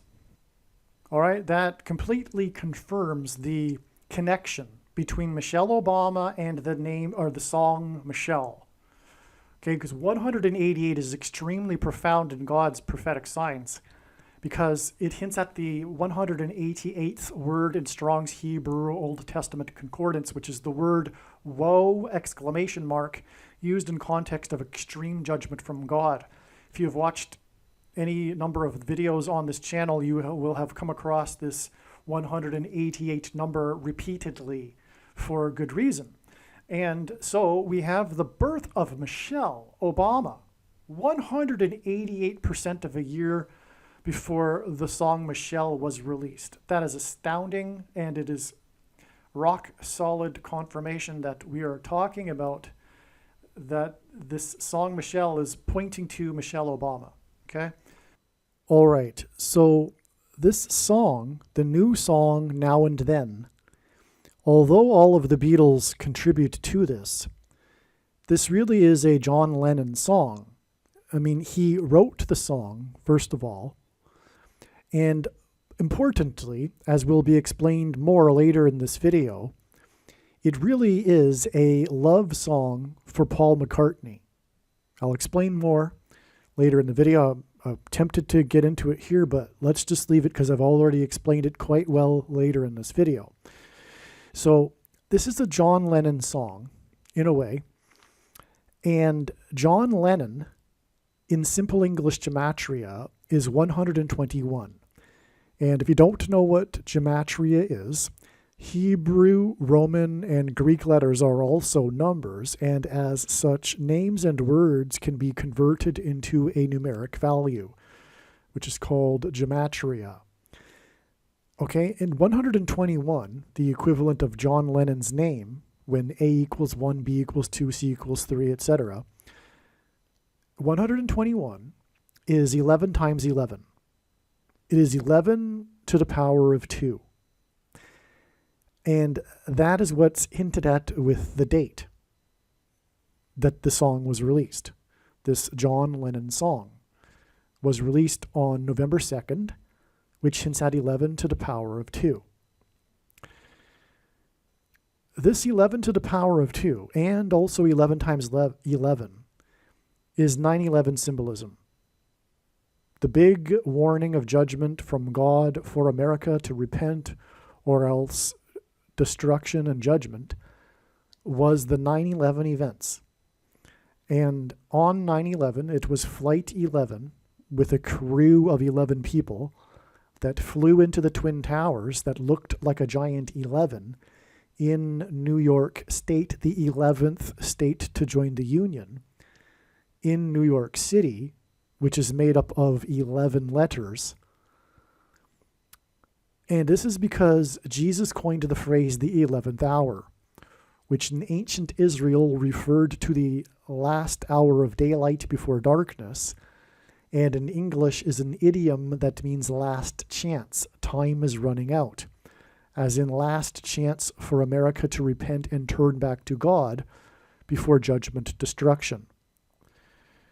And 11 to the power of 2, or the date 11/2 itself, hints at the two planes that struck the two towers that looked like a giant 11. Each of the towers consisted of 110 floors, which also hints at the number 11. And so, this is why John Lennon's name, and John Lennon died in Manhattan, where the 9/11 events took place. His name is 11 to the power of 2 in gematria. His song was released on 11/2, and as I just explained, this since that's the two planes that struck the two towers that looked like a giant 11, that were 110 stories high, which hints at 11. So, this is all 9/11 symbolism. Now, to confirm God's signs, patterns, and connections, he pairs certain numbers together. This is how his true big picture of signs, patterns, and connections works, which is only being explained on this channel. It works on the principle of second and third and multiple witnesses confirming a matter, as the Bible says is required, and this is what makes what is being explained on this channel true and not a product of one's imagination, and different and unique than everything else on the internet that claims to be an analysis of God's prophetic signs. And if we think about it, one simple way in which he would provide a second witness for us is through pairing certain numbers together, such as 9 and 110, or for that matter, 9 and 11. And the reason why I know this is because I've been studying God's big picture of signs, patterns, and connections from morning until night, more than full-time hours, for 6 years. Okay, and so, I mean, that's not so much of a stretch anyway. I think most people can see that immediately, that God would pair 9 and 11. But he also pairs 9 and 110 for this same reason. And I'm tempted to play a short clip explaining this, but it's been explained many other times in other videos, so I think I'll just leave it. and you'll take my word for it this time. Well, actually, it's pretty important, and I think that will really drive home the significance of the connection. So I'm just going to take a pause and briefly play a short clip, just a couple of minutes, a few minutes, that explains why and how God pairs 9 and 110 together. And I'll be right back. And if you've seen the clip before and you know that God pairs 9 and 110 together, sorry to be redundant, you can skip ahead 7 minutes. Jesus' official arrival into Jerusalem and first coming was on the 10th day of the first month in the Hebrew calendar. This is 110, and this hints at the number 110. In the book of Joshua, the date on which the Hebrews crossed over the Jordan River and officially entered the Promised Land was also on the 10th day of the first month, which is 110 and hints at the number 110. Jesus' first coming is symbolized by the number 110. This is why on 9/11, the two towers that collapsed were each 110 stories high. The collapse of two towers that were 110 floors was symbolism for Jesus' second coming. In the book of Joshua in the Bible, Joshua died at the age of 110. Joshua led the Hebrews around the security walls of the ancient city of Jericho before they collapsed in judgment. On 9/11, the Twin Towers, which were 110 stories high, collapsed, engendering a small earthquake that cracked the foundation of Federal Hall, where George Washington was inaugurated, on Wall Street. President George Washington was a founding father, and his inauguration as the first president was a symbolic founding of the nation. The cracking of the foundation of Federal Hall on Wall Street on 9/11 symbolized America's foundation in God being cracked. This is because after Washington's inauguration at Federal Hall, he then walked down Wall Street to Trinity Chapel, where he consecrated the nation to God, saying that if the nation were to ever turn away from God, it would lose its blessings. After 9/11, Trinity Chapel was called the Miracle Chapel, as it was the only building at Ground Zero to have survived. It did not even suffer a broken window due to the 70-year-old sycamore tree that was uprooted as it sheltered the chapel from the falling debris. In commemoration of this sycamore tree outside the chapel, today there is a huge bronze statue of its roots. In other words, through the 9/11 events, God was pointing to Trinity Chapel and Washington's covenantal consecration of the nation to God at Trinity Chapel. Wall Street is named after the original 9-foot-high wall of security that the Dutch built to keep the British and the Indians out. The collapse of 110 floors that cracked the foundation of Federal Hall on Wall Street, which is named after a 9-foot-high security wall, hints at 9/11 and points to Joshua, who died at 110, and the Hebrews that marched around the walls of security before they collapsed in judgment. 110 floors and the 9-foot-high wall of security that was Wall Street points to George Washington's march down Wall Street to Trinity Chapel that symbolized a covenantal relationship between America and God. To this effect, Washington's march down Wall Street with the New York Stock Exchange, the building that symbolizes America's financial strength, located on one side of the street,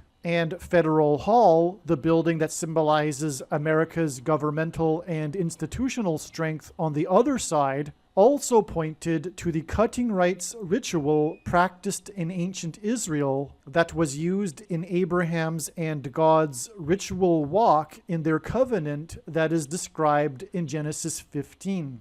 A covenant that symbolizes Washington's walk down Wall Street and his covenantal consecration of the nation to God at Trinity Chapel.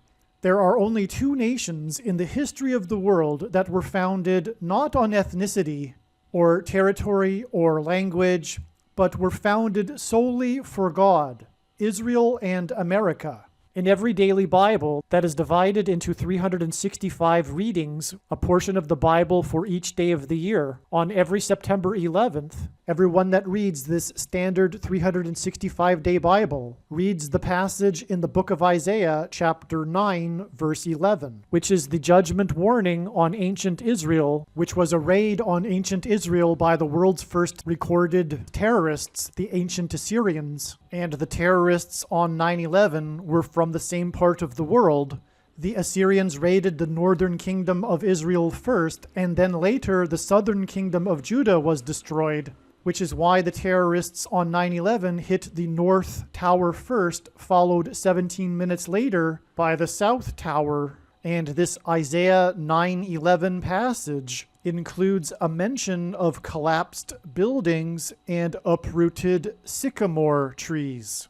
On the morning after 9/11, Senate Majority Leader Tom Daschle gave a speech to the world regarding the events on 9/11. He quoted the passage in Isaiah 9:11, not realizing it was a judgment warning on the ancient Jews. He quoted how, after the raid by the Assyrians, the Hebrews did not repent to God, but instead vowed defiantly to rebuild and become stronger than before. And so, like the ancient Jews, America did not repent after the judgment warning, and instead defied God even more. And so, like ancient Israel, America will now be destroyed. This is why, in God's true big picture of signs, patterns, and connections, he frequently pairs together the number 110 and the number 9.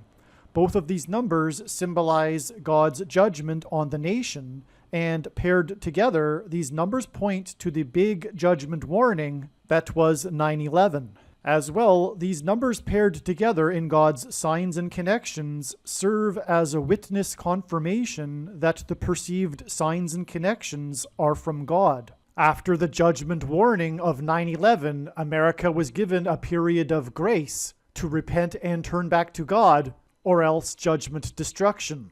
In the Bible, a 20-year period symbolizes a complete period of waiting. Jacob waited 20 years to get possession of his wives and property. The children of Israel waited 20 years to be freed of Jabin, the king of Canaan, when they were freed from bondage by Deborah and Barak. The Ark of the Covenant waited 20 years in Kiriath Jearim, and Solomon spent 20 years building his home and the house of God. On the 20th anniversary of the buildings that collapsed on 9/11 was the sudden collapse of America's presence in Afghanistan, and the iconic scene of this was the U.S. Air Force plane leaving the airport in Afghanistan, and the big number on the side of its plane is 1109, which hints at 110 and 9. All right, now I'm going to tie it all together. Again, I was explaining how John Lennon's name is 11 to the power of 2, and the date of this new song, which was written by John Lennon, was released on the date 11/2, and how all of this is 9/11 symbolism, and the release date of the song on 11/2 was exactly 680 months after the song Michelle won Song of the Year. Now, I'll explain the significance of 680 months in a minute, but the reason for it is that the 68th word in the concordance, the Bible concordance, the Hebrew concordance, is the word stone. And that connects us with the new Rolling Stones album that was released just 13 days prior to the release of the new Beatles song. Quite the coincidence that the media picked up on, and isn't a coincidence, it is designed by God, as I will explain. But anyway, we have, in other words, a connection from the release of the, or rather from the win of the song Michelle at the 9th Grammy Awards, the 9th annual Grammy Awards. We have this connection, which is confirmed because of the significance of the Rolling Stones, which I will explain in a minute. Okay, and it was the 9th Grammys, which is why from the release of the new song on 11/2, which is 9/11 symbolism, it is 110 days to the date it is predicted that Michelle Obama will become the president. By that time, which will be February 20th, she will have already been appointed vice president after the predicted death of Kamala Harris on February 3rd, 2024, which this release of the song is also hinting at. Because on the day of the release of the song, which used AI in its production, Kamala Harris was in the UK, which is where the Beatles are from, for a conference on AI. Furthermore, speaking of the Beatles being from the UK, they are synonymous with what is called the British invasion, but that is symbolism for the destruction and invasion of the enemy into America. That's another reason for this connection to the UK and the Beatles and Kamala Harris in the UK at the time of the release of the song. She will be replaced by Michelle Obama. That is what is hinted at with the song. Furthermore, in the song, Paul McCartney plays tribute to Harrison, George Harrison, with his use of the slide guitar. Okay, so we have all of this being communicated here. It's very straightforward, actually. Oh, and the Rolling Stones' new album was released on Kamala Harris's birthday, just days before the release of the new Beatles song when she was in the UK for AI, and the song is using AI, and the Beatles are from the UK. Okay, so you can see where I'm going here. In other words, from the win of the song Michelle in 1966, this Michelle song connects with a solid confirmation, a solid connection to the release of the new Beatles song, which connects in turn with 110 days to the day that Michelle will become the president. So from the 9th Grammys and the win of Michelle, we have a 110 days connection in a very straightforward pattern or trail of signs. Right? 9th win for Michelle, 680 months, which hints at the Rolling Stones, to the release of the new song, and then 110 days. And that 110 days gets us to February 20th, which hints at 220. On 9/11, there were 2 towers that were 110 stories high that collapsed in God's judgment, and 2 times 110 is 220. In other words, that's more 9/11 symbolism. So the 9th Grammys and the 110 days gets us to the date February 20th, which hints at 2 times 110, 9/11 symbolism. And the writer of the song, the composer of the song, John Lennon, his name itself also hints at 9/11 because his name is 11 to the power of 2. Or even 11 times 11, Flight 11 with a crew of 11 people that struck the North Tower, etc. So I think I've established this here. I think you get it. And again, Michelle was born 188% of a year before the before the release of the song Michelle. 188, by the way, is also a 9/11 number.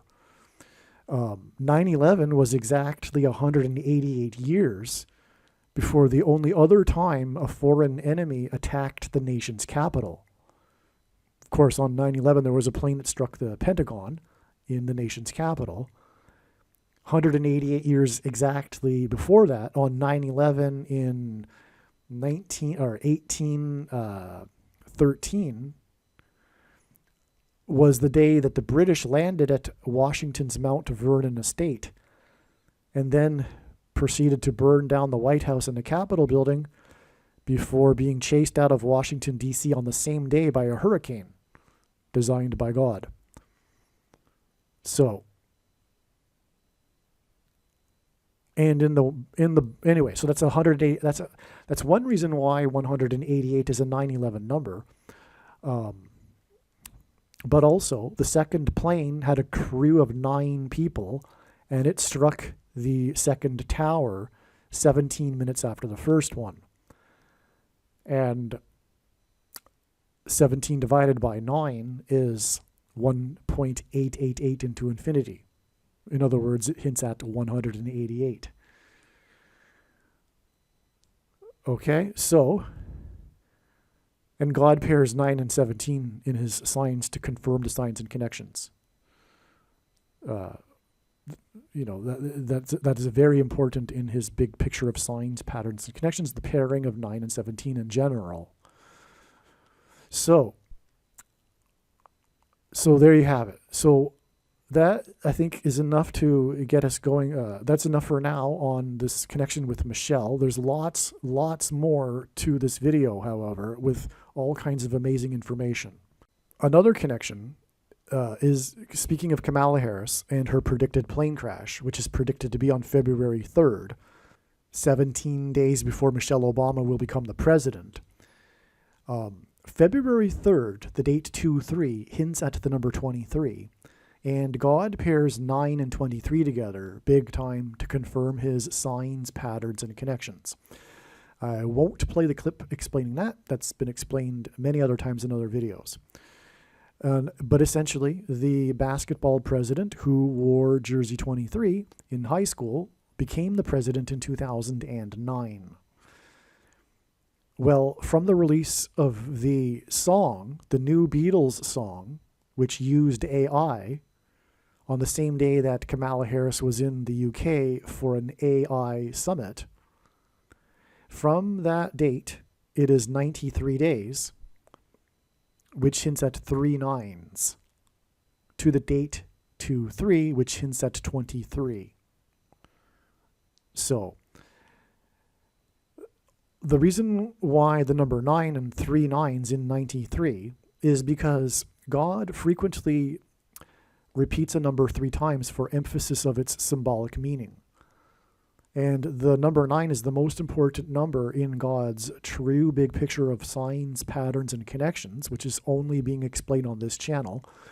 As from the Bible, the number 9 symbolizes God's judgment.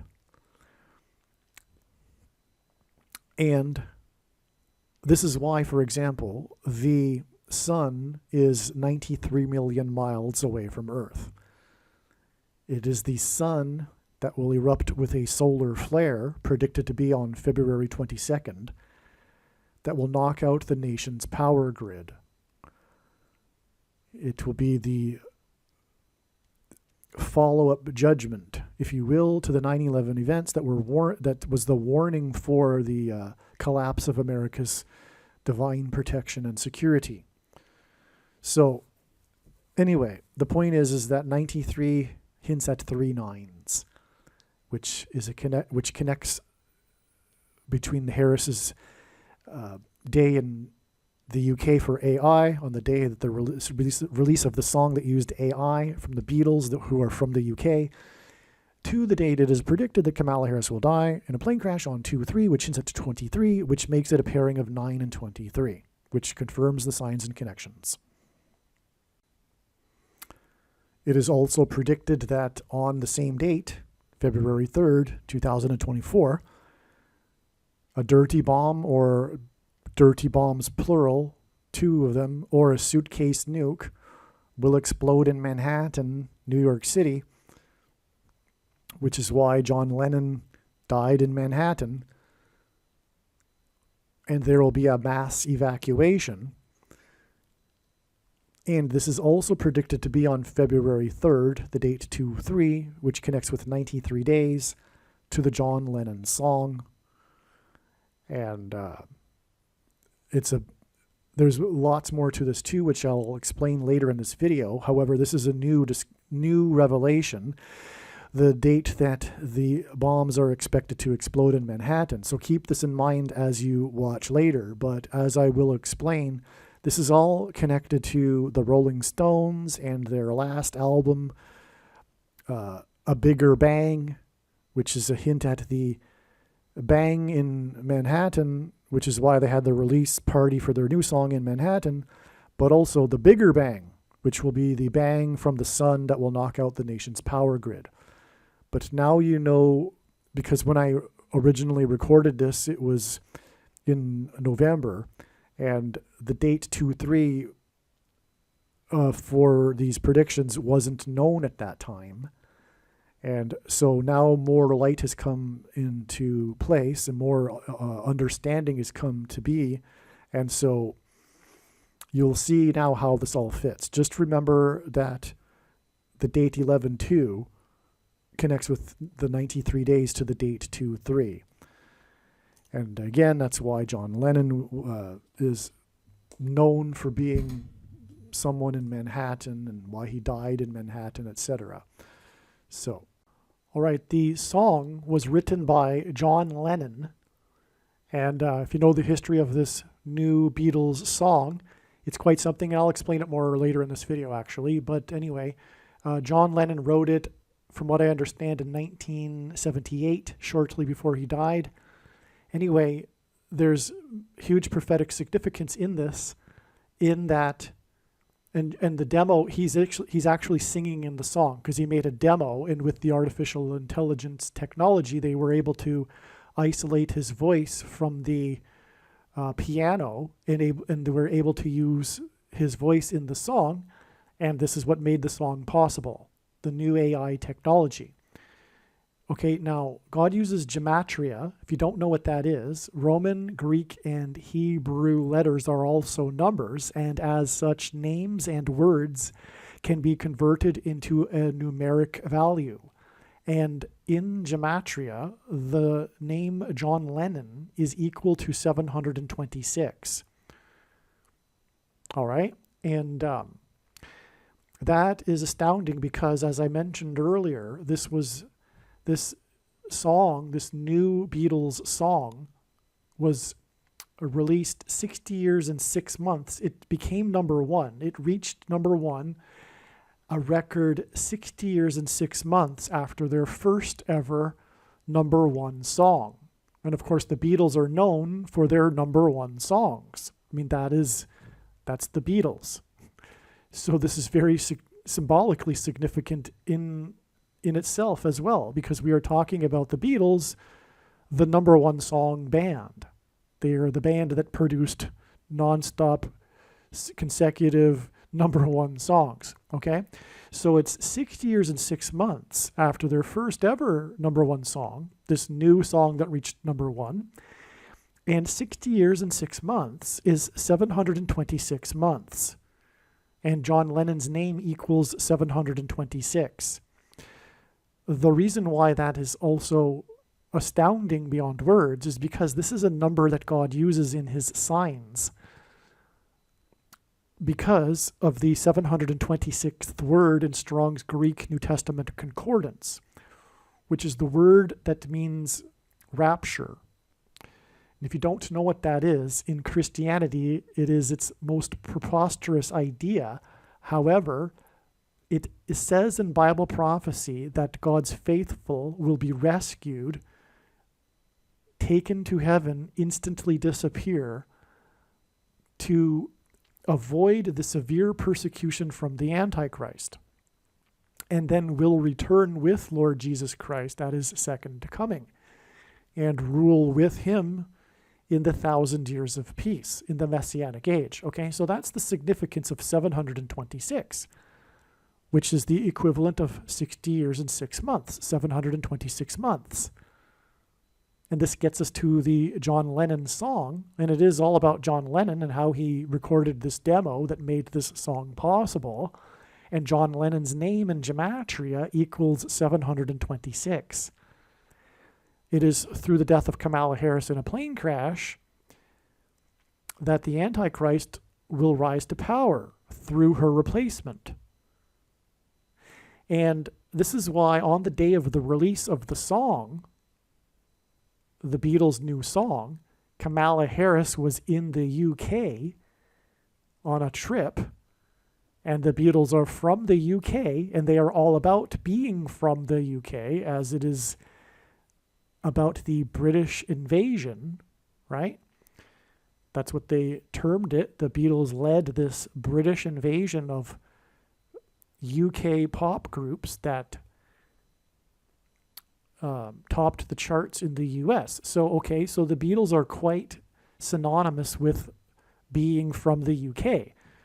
In the song, Paul McCartney paid tribute to George Harrison with a slide guitar, which is deeper than just what it sounds, because George Harrison played the slide guitar, but he didn't play the slide guitar with the Beatles. But also, this is significant because it is known that there was some criticism during their time together from McCartney to Harrison about, or rather, I think from what I understand, there was some unappreciated instruction, excessive instruction from McCartney to Harrison regarding his guitar playing at a certain time. I'm not the expert on the Beatles, and from what I understand, the Beatles got along quite well, and they were good friends and goofed around and joked around all the time, including right up until the end. But they are known for this. McCartney is known for, anyway, so that's the point there. So it's the connection to Harrison, and which was ultimately connecting to Harris. Anyway, this song that pays tribute to Harrison was released on the same day that Kamala Harris, was in the UK for a global summit on artificial intelligence technology, a summit for AI. And the song was made possible due to AI technology. It is astounding, all right? So clearly, and furthermore, the death of Kamala Harris will lead to her replacement with Michelle Obama.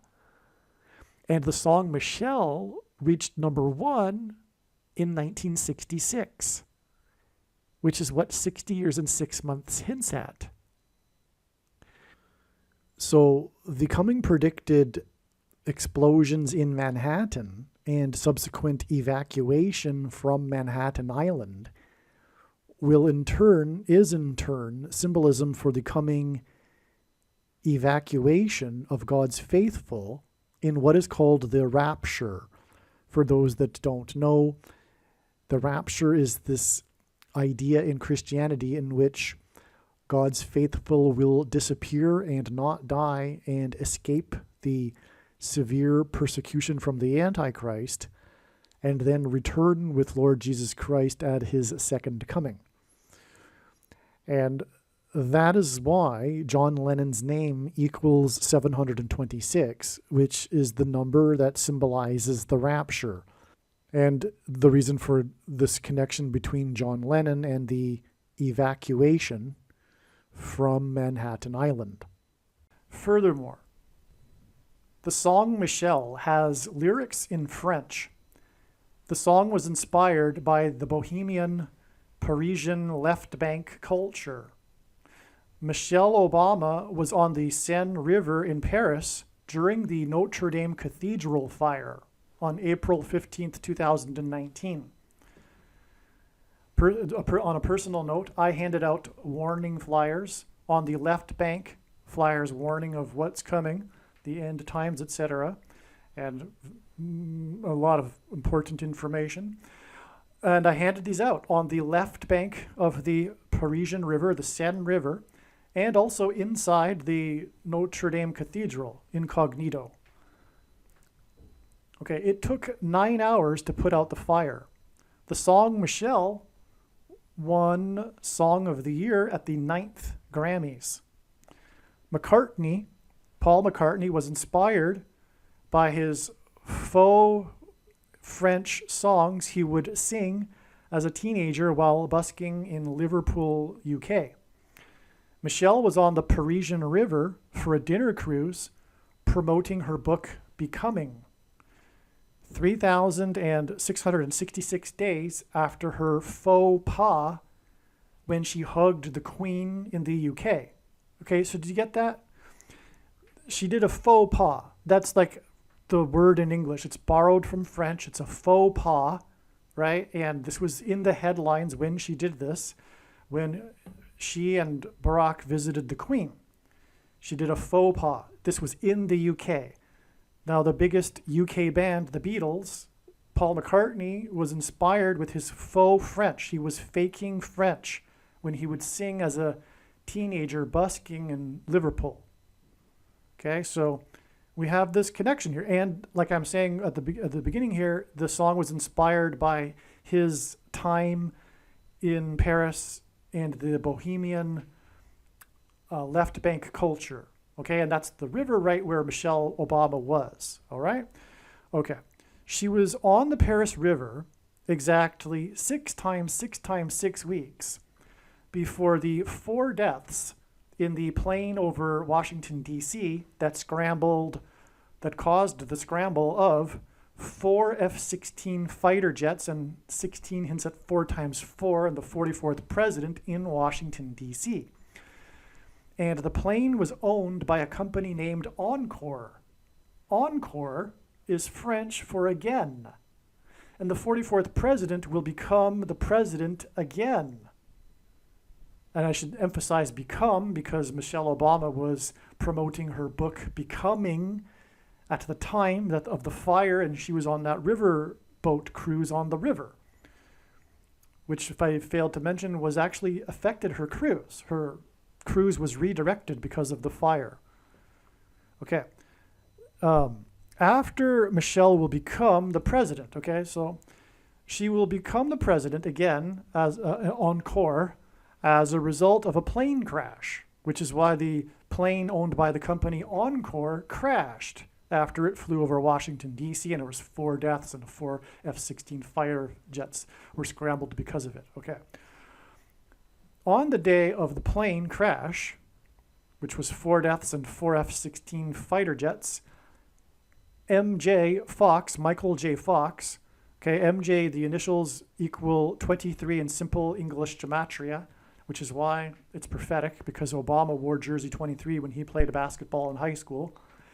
And Fox hints at 666, because F is the 6th letter, O is the 15th letter in the alphabet, and that hints at 1 plus 5 equals 6. And X is the 24th letter, which hints at 2 plus 4 equals 6. And that's why God uses Fox in his signs here. And that also includes Jamie Foxx, by the way, in his signs. But anyway, Michael J. Fox, on the same day as the plane crash, fell onto a couch on the stage of a Back to the Future panel, which hints at Back to the Future reality when Obama will become the president again. That's the hint there with all of that. But again, this Fox sign, and again, Fox hints at 666, this was exactly 6 times 6 weeks after Michelle Obama was on the Paris River. And we're talking about a connection to the plane owned by a company named Encore, which is French. And in turn, her time on the river and the Notre Dame Cathedral fire was 3,666 days after her faux pas with the Queen. All right? Did you get all that? That's amazing. More regarding all of this, by the way, is explained in the must-watch Back to the Future Prophecy video on this channel. Absolutely make sure you watch that video. There's a reason for the 3,000 days, which makes it 3,666 days, just for one example, and that isn't, of course, even scratching the surface of the scratching of the surface of the information in the Back to the Future video. All right, I had a feeling the Rolling Stones are connected to this. It can't be a coincidence that they just released a new album just 13 days before the release of the new Beatles song.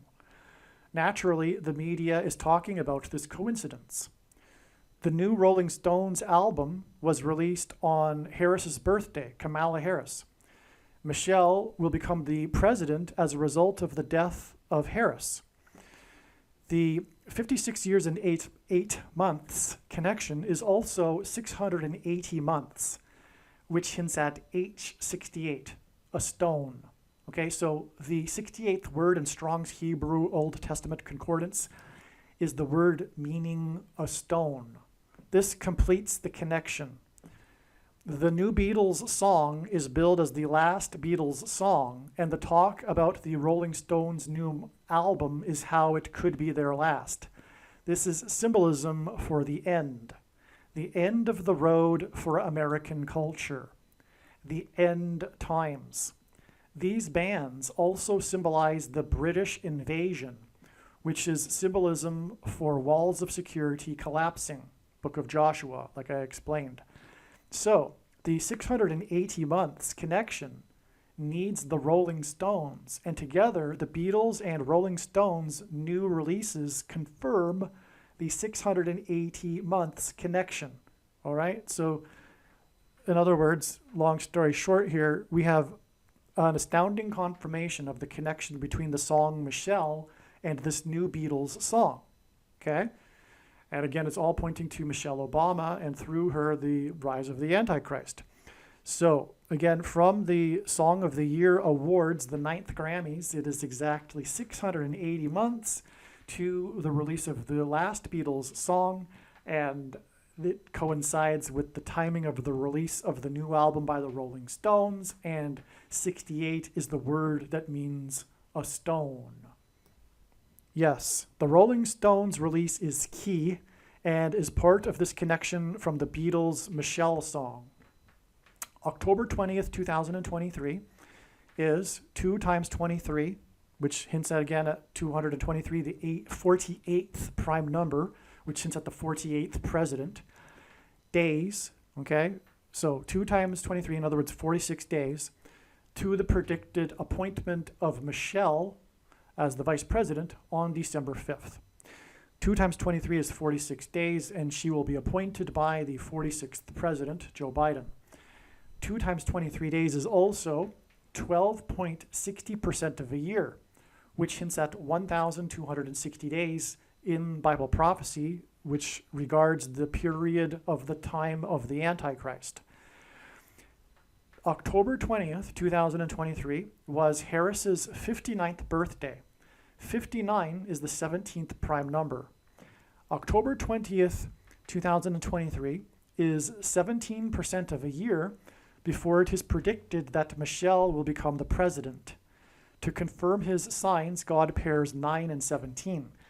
17% from the 17th prime number birthday of Kamala Harris is also exactly 9 weeks. And God also pairs 9 and 23. This 9 weeks is also 2 months and 3 days, which hints at 23.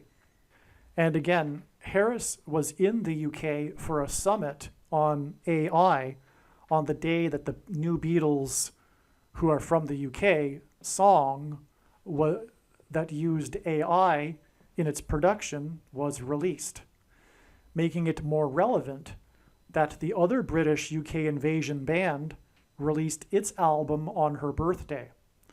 The launch party for the new Rolling Stones album was the main part of the story. The launch party was in America 59 years after the British band first invaded America. Okay, so what a coincidence. On Kamala Harris's 59th birthday, the media was talking about how the Rolling Stones were having a launch party 59 years after they first came to America. Okay?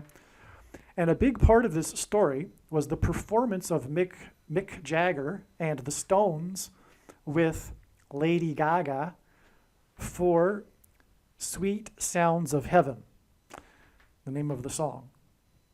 Lady is Lady Gaga. Lady is a sort of title, which hints at the title of vice president and president. Gaga, in Simple English gematria, is 16, and it's also 16 in Hebrew gematria. And by the way, if you don't know what gematria is, Roman, Greek, and Hebrew letters are also numbers.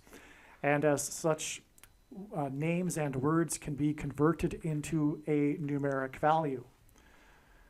All right, and 16 God uses to hint at 4 times 4 and the 44th president. That's the point here.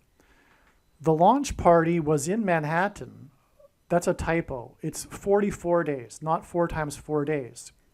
before it is predicted that a dirty bomb or suitcase nuke will explode in Manhattan. The venue is named Racket. That's a typo as well. It's not racket as in a sports racket. The Stones and Lady Gaga made a racket at Racket, and so will the explosion. That's the point, the prophetic symbolism. It is predicted that there will be nefarious activity behind the explosion involving U.S. intelligence agencies, which is what Racket hints at also. Okay, and so that's predicted to be, by the way, on December 2nd, 44 days after the launch party at Racket. And here is some, and by the way, the name of the album, just come to think of it, is Hackney Diamonds, but it was inspired by broken glass on streets in, I guess, Hackney, UK. And so after a rowdy night or something like to that effect, whatever, right? But anyway, so that's also, I guess you could say, symbolism for an explosion and debris and, destruction. Okay, and here is something very interesting. As was explained, it is symbolically very important that Harris visited the nation made up of 4 countries, the UK. Her tweet and video about this visit to 4 countries for a summit was 3 sets of 7, as in British invasion, Joshua symbolism, right? Days after her visit to the Four Corners region of America for a talk on the day that the Middle East 4-party summit talk was canceled. It is predicted that the racket, that's all, by the way, explained more in the Gaza explosion video.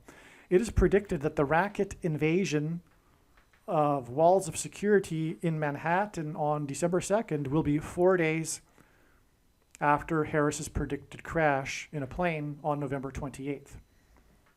The Rolling Stones are known for having produced a number of songs that were inspired by the Vietnam War. The Stones' drummer, Charlie Watts, died on the day of Harris's visit to Vietnam on August 24, 2021. Her visit was delayed a few hours in Singapore, which is a name, by the way, that means Lion City, due to a report of someone in Hanoi having been targeted with the Havana Syndrome weapon. This hints at the targeting of Harris's plane by God and her crash in the area code 314, which hints at Isaiah 31:4, which speaks of a lion. Hence her delay in Lion City. Her Vietnam visit on the day of the Stones drummer, the Stones drummer died, was 8 + 8 + 8 months exactly. Okay, Jesus, by the way, is in Bible prophecy said to descend from the tribe of Judah, which is symbolized by the lion, all right? Okay, so and the name Jesus in Greek, gematria, equals 888. Okay, so let's begin again. Her visit to Vietnam on the day of the Stones drummer's death was 8 + 8 + 8 months exactly, which is also 4 + 4 and then 4 + 4 and then 4 + 4 months, which hints at the 44th president, before the prophetic plane crash in a foreign country that was a result of war. The plane crash of the Russian general of the Wagner Group. The day of the death of the Stones, and by the way, that's extremely prophetic, but that's explained in another video. So when I'm writing this email, I'm talking to people that know what I'm already talking about, which makes it very difficult to explain sometimes. I need to elaborate, but I can't. I can't go into any further the explanation for the Wagner Group and the 54th Massachusetts Regiment and on, right? That fought at Fort Wagner, etc. So the day it's explained in other videos. That's why. The day of the death of the Stones drummer and Harris's plane trip to Vietnam, okay, Stones made songs inspired by the Vietnam War, is exactly 110 plus 1 + 7 weeks before it is predicted, in other words, 118 weeks, before it is predicted that Harris will die in a plane crash. The reason why God uses 118 in this way is to hint at this, the 1117th word in Strong's Hebrew Old Testament Concordance, which is the word Bama, which in Hebrew means high place. Okay, and so let me backtrack again. The day of the death of the Stones drummer and Harris's plane trip to Vietnam, okay, is exactly 110 plus 1 plus 7 weeks. All right, and 110 is the book of Joshua symbolism. All right, anyway, Harris will fall from a high place, flight 11, 17 minutes, 9:11. Okay, so I'm talking in code now to people that know what I'm talking about, okay?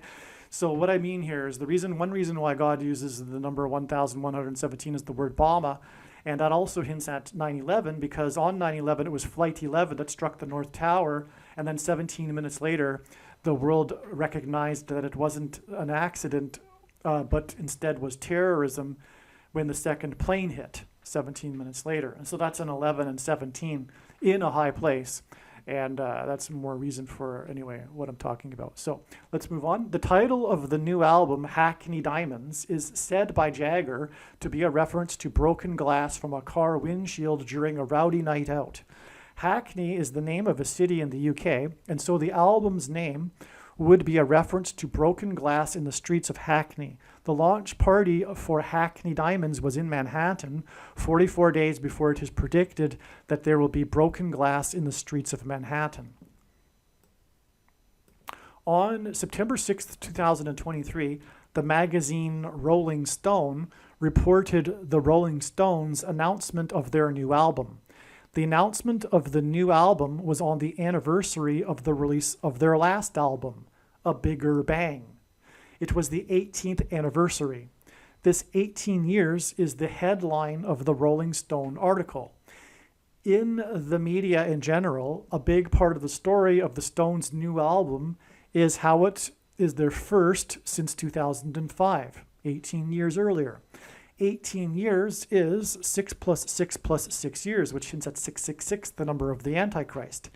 18 years is also exactly 6 times 6 times 6 months. Okay, and that also hints at 666. This symbolic Antichrist connection to A Bigger Bang album is solid confirmation that the new album hints at the coming Big Bang explosion in Manhattan. Therefore, the launch of the album at Racket in Manhattan is for the purpose of confirming the 44 days to the explosion in Manhattan.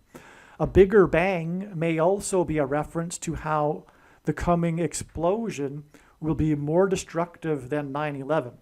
By the way, also, as I'll explain later, John Lennon, who wrote the new song, was shot in Manhattan, and that'll also, as I'll demonstrate, be pointing to the coming explosion predicted in Manhattan. Actually, the announcement of the new album on the 6 plus 6th plus 6th anniversary of A Bigger Bang is 87 days before the predicted bang in Manhattan. 87 hints at Revelation 8:7, the verse that describes the coming solar storm event that is predicted to be on February 22nd, 2024, which will knock out the nation's power grid.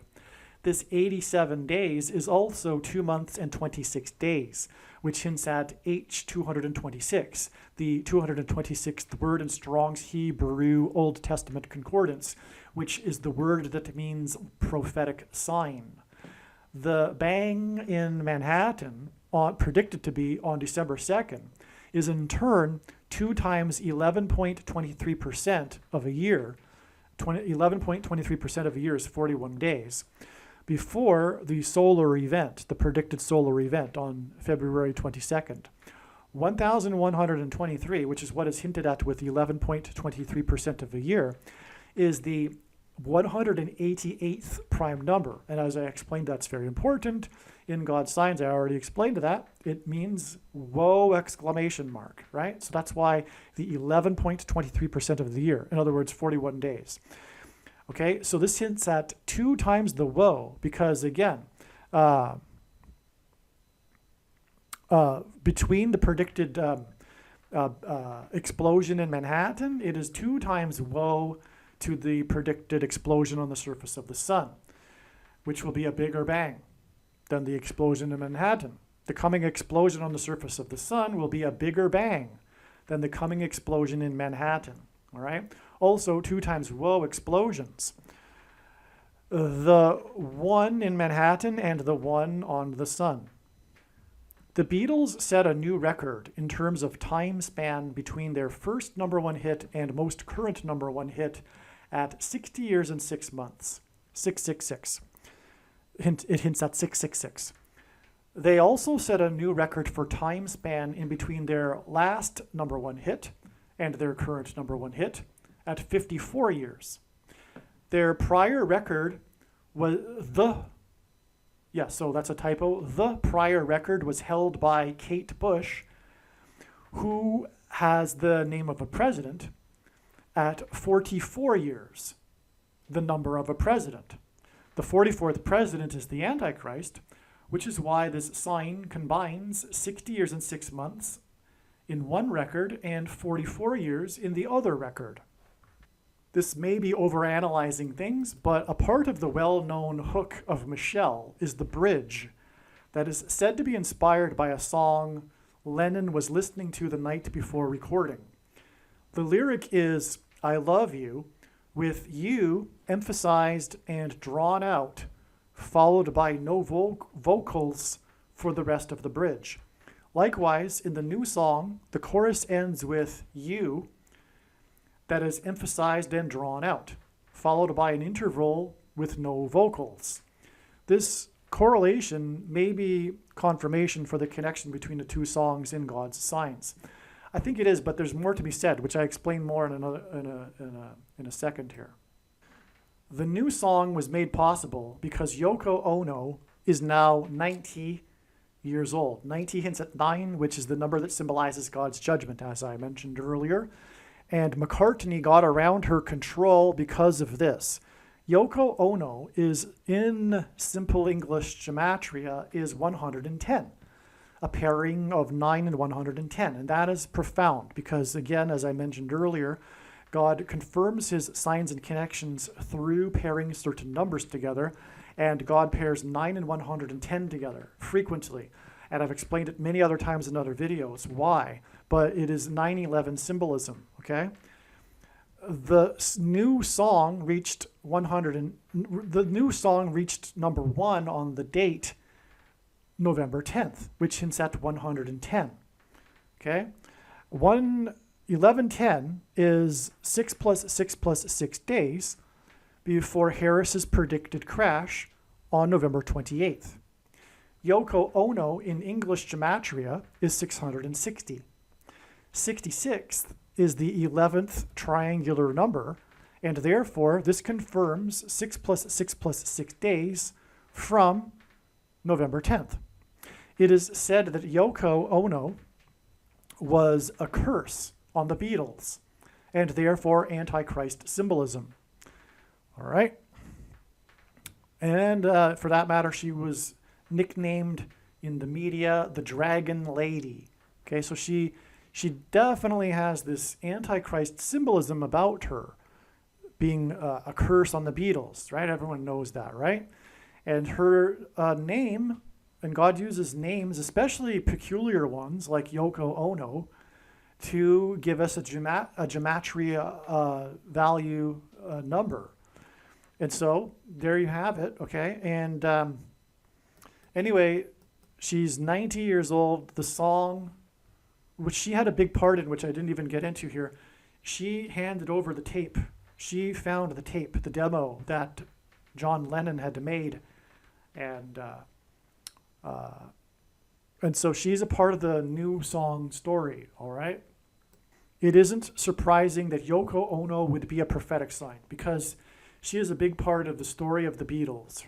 So somehow you would figure God would incorporate her as part of this prophetic sign. All right, I believe the bigger picture here is now known, Okay, so now we're getting into the really profound stuff here. Hopefully you've made it this far. Hopefully you follow that with all of the other videos too, because this is how it works. You never know when in the video, you can't turn off a video because it's just constantly new information, and you never know when the big profound thing is coming. And so anyway, when the prediction comes to pass, I think you should know that you need to watch every minute of every video is also the point. Hopefully you've made it this far, because now we're going to get into the really a profound thing here. Okay, I believe the bigger picture here is now known. What God is communicating here is starting to come to light. Okay, this is many days after the song was released. Got it now, as in I get it now, okay? This last Beatles song points to the prediction dates. However, what is bigger than this is that the Beatles are symbolic of a generation. They symbolize the baby boomer generation, as I explained earlier. The last Beatles song is symbolism for the passing away of a generation. Even the song's title, Now and Then, hints at the passage of time. And the song's title is a coincidence designed by God. Okay? Not only that, but the composition of the song is a type of time travel, because the original demo was made in 1978, but then George Harrison contributed to it when the remaining Beatles got together in 1995, but this song wasn't completed, it couldn't have been completed until 2023 because of the technical difficulties. And so you have in this song that has a title that hints at the passage of time, produced by the band that symbolizes the baby boomer generation and symbolizes the end of the baby boomer generation, because this is the last Beatles song. And they are, well, Paul McCartney is 81 years old now. So you get what I'm trying to say here? Now, the song is melancholic, which is also symbolic, because it is in contrast with how the Beatles are the quintessential optimistic mood band. I mean, actually, this is another interesting thing. I've studied, looked at this theory called socionomics.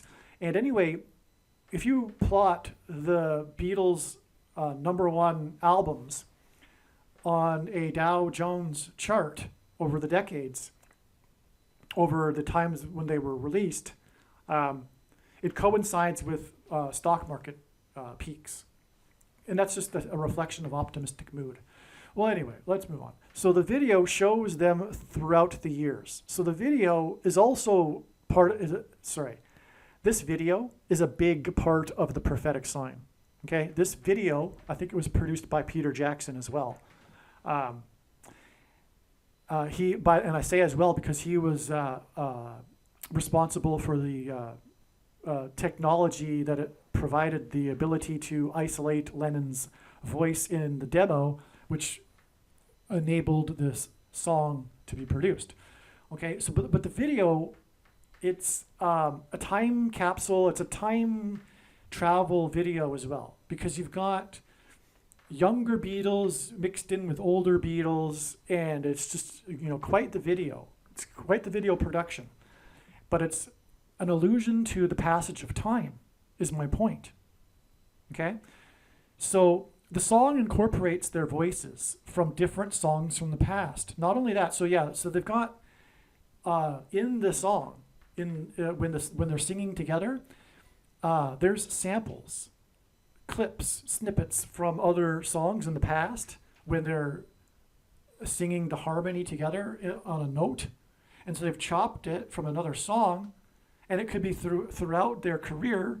And it's not like, so they've got, like, from what I recall, there's 3 different notes, and each note is them in harmony from a different song from a different era. Okay? So there's even that part of this, okay? And the video ends with the young Beatles bowing and disappearing. That's really profound. In fact, Honestly, I choked up when I saw that, because I know, partly because I know what's going on here in the prophetic significance of all of this. But it's moving, because if you've watched the video, you'll recall the very last scene is the very young Beatles, black and white, and they're bowing to the crowd after playing a song, and then they disintegrate, they disappear. All right, and then, as I write here in the email, then the Beatles sign behind them also fades away. So the Beatles fade away, and then the sign behind them that says Beatles, it also fades away. It is a generation passing away sign.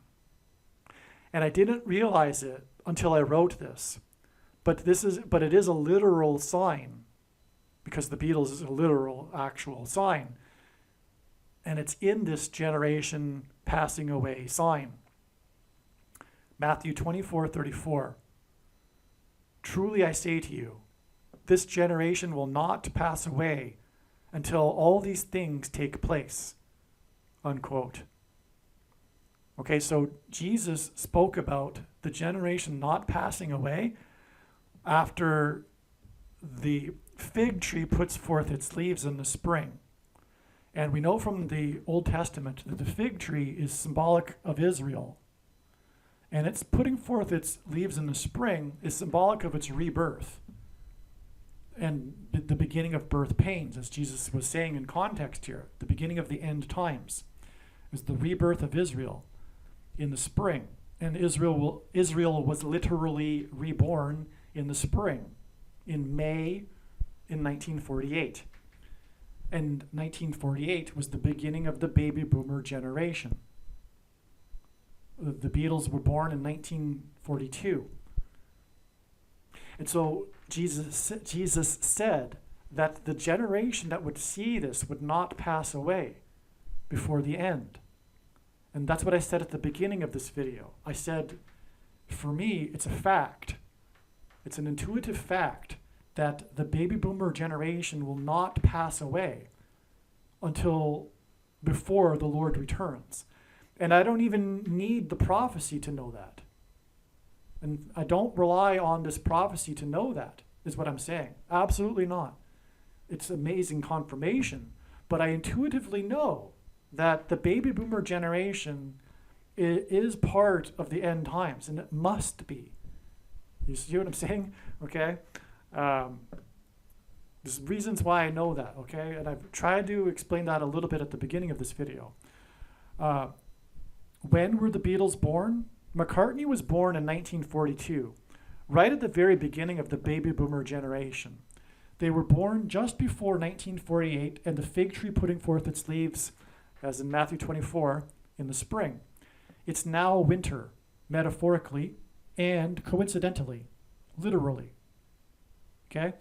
What I mean by that is the baby boomer in social history, there's a cyclical theory of social history that says that generations shape history. Generation archetypes, there's 4 of them, and they repeat every 80 to 100 years. And these generational personas shape history, and in turn, history shapes the generations. And that's what produces a cycle. That's how cycles work. Okay? So anyway, the baby boomer generation, which this archetype happens every 80 to 100 years after the winter season, is born in the spring. And then they come to age as young adults in the summer and engender the Cultural Revolution in the summer. And when we think about it, the 60s and 70s, when we think of it, it's brightly colored, right? And the 40s and 50s we imagine as being black and white. Well, coincidentally, that was the case because of photography technology, but that was also designed by God. And so anyway, if you think about the fashion, though, in the 60s and 70s, you've got bell bottoms and brightly colored clothing and flower power, etc., right? Well, anyway, so that's the summer, and we are now in this cycle in the winter season.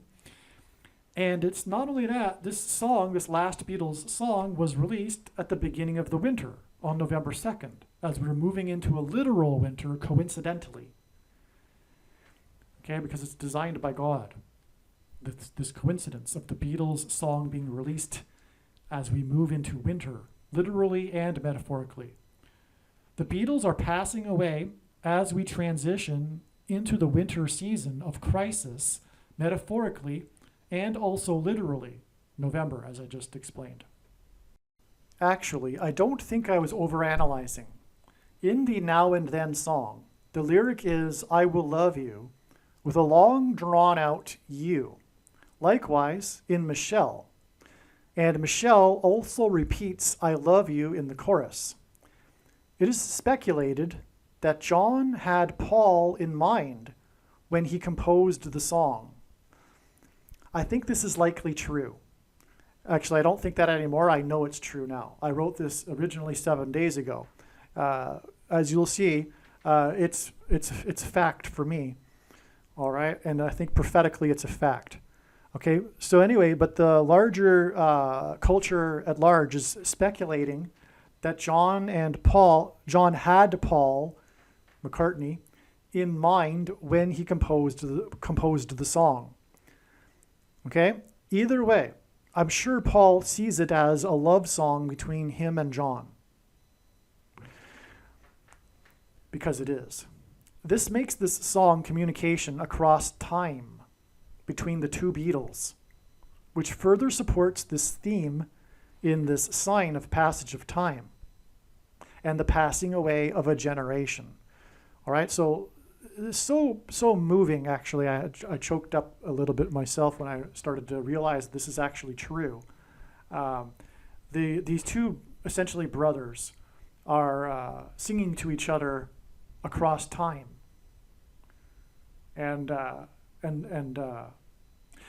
so, John wrote this in 1978, many years after they had broken up, and he sings this song that says, it's true, it's all because of you. And so, anyway, that's it. But what I'm saying also prophetically is that it is further confirmation of the prophetic significance of this theme of passage of time. Okay? And therefore, this theme of a passing away of a generation, which implies the end of the age and the return of Lord Jesus Christ and the end times. That's why the end of the Beatles, the last Beatles song. Okay? There's much more here. But there's much more here. Okay? The last Beatles song was released on November 2nd.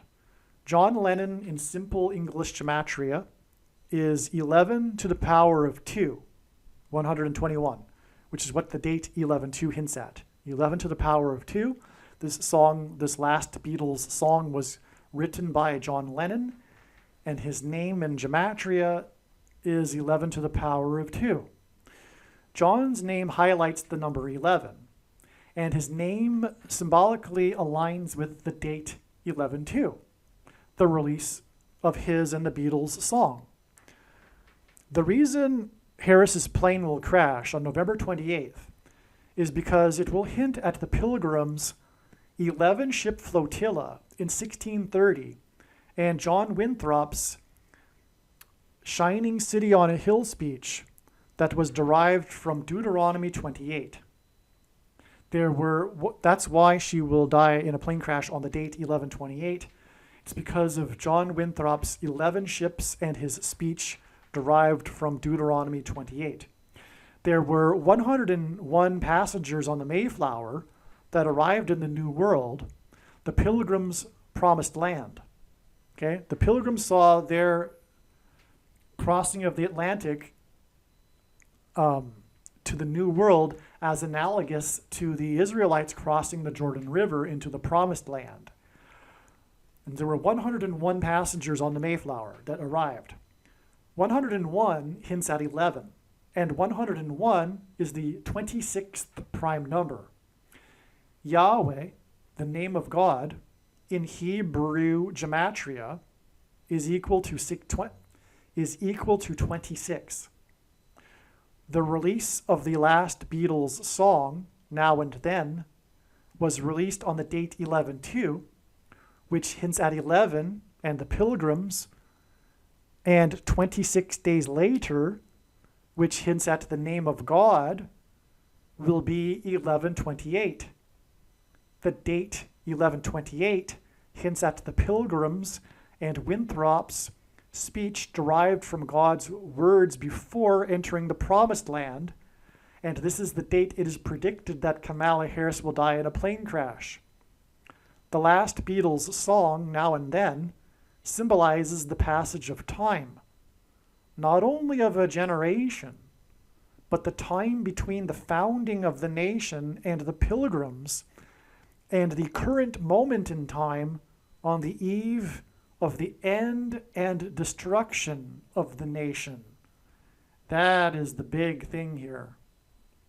Okay, so not only is this passing away of a generation theme symbolized with this Beatles prophetic sign, but the Beatles song is released 26 days before it is predicted that Kamala Harris will die in a plane crash on the date 1128, which hints at the beginning of the nation with the 11 ships and the speech derived from Deuteronomy 28, which regards God's promises of blessings and curses for the Israelites in Israel, in the Promised Land, dependent on whether or not they obey God's commandments, which was essentially John Winthrop's speech as well before they disembarked their ships into the Promised Land.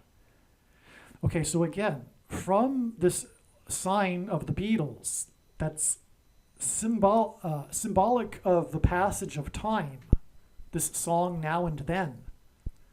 This release on November 2nd is 26 days to the date 1128, which hints and the predicted crash of Harris. Okay, and which is also, by the way, hinted at with George Harrison. But this 26 days is relevant too, and the date 1128 hints at the passage of time between now and back then when the Pilgrims arrived. But the 26 days is also relevant because the 26th prime number is 101, and there were 101 passengers on the Mayflower, and 101 hints at 11, and there were 11 ships in John Winthrop's flotilla 10 years after the Mayflower. And so, my friends, what I'm saying is that this end of the Beatles, this last song, is a sign that's pointing to the end of the period of time and history of America. According to the Bible, God created man in his own image. And it's this idea that will ultimately begin us on our journey in unraveling the number 11 pattern found within Numbers. So let's begin our second subtopic, numbers, because it too is an important concept in the Bible, because numbers are found everywhere in the Bible, like the numbers 7, 12, 40. There's even a book of Numbers. Another interesting example is the number of the beast, because that particular example highlights the use of numbers and validating that they are important. However, are these two concepts related between an image and numbers? Well, to draw that connection, let's begin with a metaphor, using an image and a mirror. So let's imagine a mirror with a 1 placed here. It would create a reflection, resulting in the image of a 1.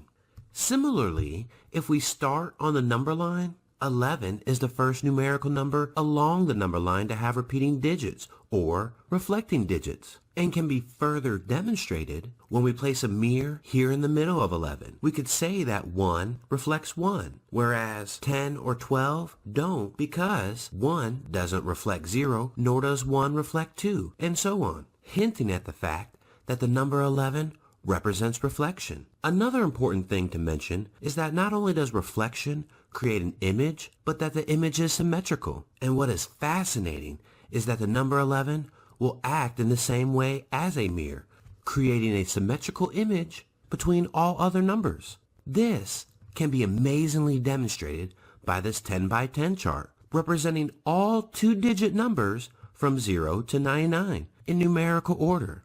And if you notice, the numbers going down diagonally are numbers that are divisible by 11, starting with 11, 22, 33, 44, and so forth. And if you notice, it acts as our axis of symmetry between the rest of the numbers. For example, Let's look at the 34-43 branch. As we follow it out, we have 25 and 52, 16 and 61. Lastly, we have 7, which is symmetrical to 70.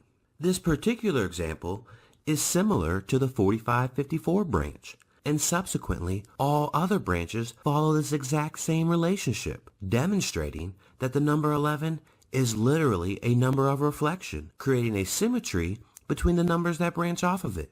And lastly, another unique connection to the number 11 can be found between each symmetrical pair when added together, because the sum of any two of these numbers is divisible by 11 as well. So let's go back to our first branch that we used in our first example and see the connection, because 34 plus 43, 25 plus 52, 16 plus 61, and 7 plus 70 all equal 77, and 77 is divisible by 11, which is also shared between all other symmetrical pairs as well, like 58 and 85. When you add those two together, 143. Divide that by 11, 13. So now that we see that the number 11 represents reflection, like as in symmetry, the number 11 is symbolic of reflection, and this is why the number 11 in God's prophetic signs is symbolic of the reflection in Deuteronomy chapter 28, in which God described his promises of blessings and curses for the Israelites, depending on whether they obey his commandments or not.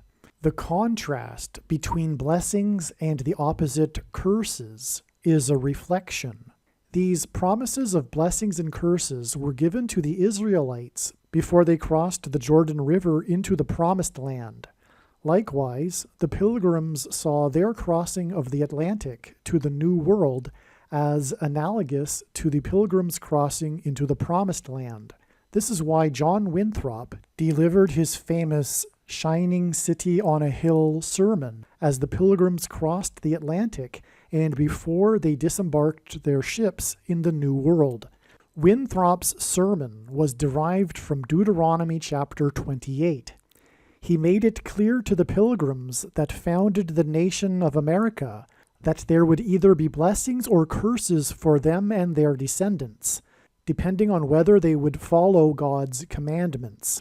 It just so happens that John Winthrop's flotilla consisted of 11 ships, which pointed to this reflection and the contrasting promises in Winthrop's sermon. Similarly, it was 101 pilgrims that arrived at Cape Cod on the Mayflower. 101 hints at the number 11. The journey on the Mayflower took a long, arduous 66 days, and the number 66 is the 11th triangular number. In a triangle of numbers, the last number in the 11th row is 66. John Winthrop became the first governor of Massachusetts, and he lived on Governor's Island, which in the 20th century was converted into Logan International Airport. It was from Winthrop's Island on 9/11 in 2001 that Flight 11 departed. Flight 11 had a crew of 11 people, and it flew into the Twin Towers that looked like a giant 11 in New York State, the 11th state to join the Union, in New York City, a name that is made up of 11 letters. And this is because Jesus coined the phrase the 11th hour, which in ancient Israel referred to the last hour of daylight before darkness, and in English is an idiom that means last chance, time is running out, as in last chance for the nation to repent and turn back to God before judgment destruction. In Ronald Reagan's famous farewell speech to the nation from the White House Oval Office, he used the phrase and theme of a shining city on a hill, which he deliberately borrowed from John Winthrop in order to reference the spiritual founding of the nation in the righteous Christian God of the Bible. In his address, he also mentioned John Winthrop's name. Reagan's speech was on January 11, 1989. The date January 11th, 1/11, hints at the number 11. Before becoming the president, Ronald Reagan was the governor of the 31st state to join the Union, California. The 11th prime number is 31, and on the 31st anniversary of Reagan's City on a Shining Hill speech, 11 people were killed on the date 1/11 in 2020 due to Winter Storm Isaiah, a hint at the prophet Isaiah in the Bible. On this same day, the MVP in what was at the time the most recent Super Bowl, player 11 for the New England Patriots, was arrested at 9 p.m. in Los Angeles for vandalism. This is because Flight 11 on 9/11 was a flight from New England to Los Angeles. 9 plus 11 days after 11 deaths on the date 1/11 due to Winter Storm Isaiah, President Trump trumpeted the phrase "prophets of doom" in a major speech. The 279th word in Strong's Greek New Testament Concordance is the word meaning unrepentant. This is why Reagan's Shining City on a Hill speech was 279 days before the major prophetic warning of God's judgment that was the 1989 World Series earthquake. This 279 days was also exactly 40 weeks, and when asked by his disciples for the signs to look for of his return, Jesus replied with the metaphor of birth pains in context of earthquake signs. According to the medical profession, the average human gestation period is 40 weeks. Santa Cruz is Spanish for Holy Cross, and this is why the epicenter of the 1989 World Series earthquake occurred in the Santa Cruz Mountains, 10 miles from Santa Cruz, California, and caused a section of the Bay Bridge that connects the two cities that were playing in the World Series at the time of the earthquake to collapse, which hinted at the bridge between man and God, which is the cross, having been collapsed. And in the most central prophecy in the Bible, in Daniel chapter 9, the Messiah is put to death on a cross after a period of 69 weeks, which is why the earthquake was a magnitude 6.9 and was in California and was exactly 40 weeks after the City on a Hill speech by the 40th president, who was the governor of California. And the 1989 World Series earthquake hit and caused fires throughout San Francisco, a city known for having been built on hills. It is because the number 11 symbolizes God's promises of blessings and curses for his nation in Deuteronomy chapter 28 that it is predicted that U.S. Vice President Kamala Harris will die in a plane crash on the date 11/28 on her way to or coming back from the 31st state, which will lead to the curse of the Antichrist president. John Lennon in English gematria is 726. The 726th word in Strong's Concordance is the word meaning rapture. Okay, so if you don't know what the rapture is, that's when God's faithful will disappear before the severe persecution from the Antichrist and go and be with Jesus in the kingdom and then return with Jesus. At the end of the video of the Beatles' last song, the Beatles members disappear and vanish, just like those in the rapture will disappear and vanish. And that's why John Lennon's name equals 726. In Bible prophecy, it is said that God's faithful will disappear and vanish. They will be raptured in an escape of severe persecution from the Antichrist and tribulation in the world. This rapture event will be on May 26th, 2024. May 26th, 2024 is 206 days after the release of the last Beatles song, which includes the video of them disappearing. 206 hints at 26 and the name of God.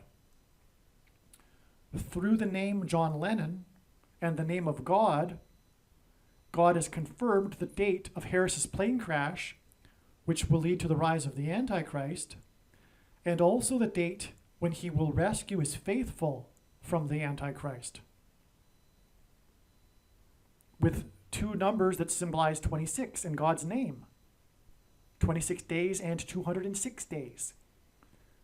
Right? From the release of the song and the video, it's 26 days to Harris's crash and 206 days to the rapture.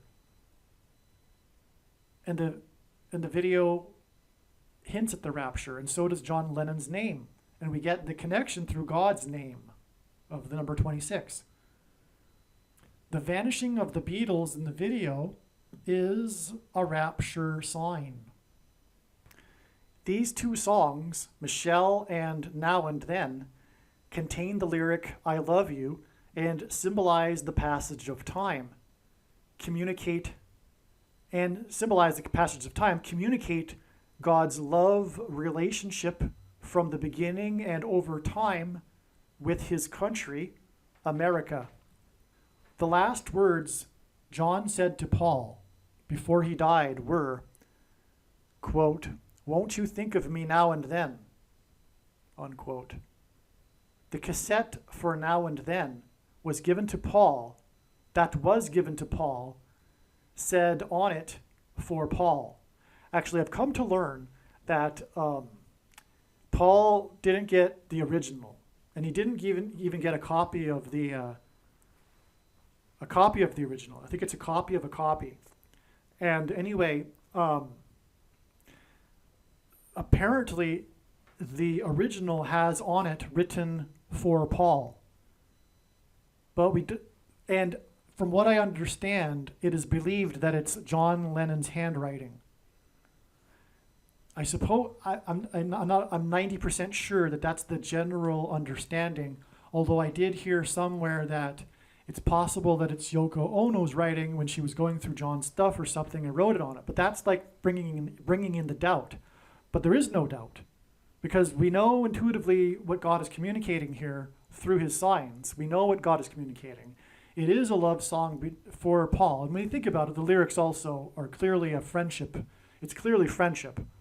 And anyway, what's the bigger point here, though, is that the last words from John to Paul were, "Won't you think about me every now and then?" All right? And as I'll explain, there's more to this as I'll explain. So rather than repeat it twice, I'm going to come back to this, okay? So anyway, we have this big prophetic sign, which is this last Beatles song named Now and Then. And it is speculated, although it's not, for me, speculation, that the song was written by John for Paul. All right? So, yeah, these words were on John's mind. And that's why he said these words to Paul and wrote a song named Now and Then. All right? And he says in the song, "It's all because of you." So, anyway, it's such a beautiful thing, actually. The song reached but I'm going to come back to that in a second. Okay, so the song reached number 1 on November 10th. This is a series of ones. This is more confirmation that the symbolism in the date 11-2 hints at the number 11 to the power of 2, and is confirmation that John Lennon's name hints at its gematria that equals 11 to the power of 2. It is confirmation that the purpose of this is for hinting at the number 11, John Winthrop's 11-ship flotilla, and God's promises of blessings and curses. The name John in John Lennon hints at John in John Winthrop, right? That's something that wasn't mentioned earlier. As I was saying, the release of the song connects to the predicted crash of Harris on the date 11/28, which hints at John Winthrop and his speech derived from Deuteronomy 28 and the 11 ships. Well, we also have confirmation from the actual name of John, because it's 11 to the power of 2, and we've confirmed that that's prophetically relevant through the other ways. And furthermore, his name is John. John Lennon hints at John Winthrop. That's amazing. People around John before he died say that John knew he was going to die shortly before he died. He had a premonition. And the last words he said to Paul before he died were, "Won't you think of me now and then?" So that's more confirmation that Paul or John, had this in mind with this song. He knew he was going to die. He had a premonition, and the people around him say that this was clear.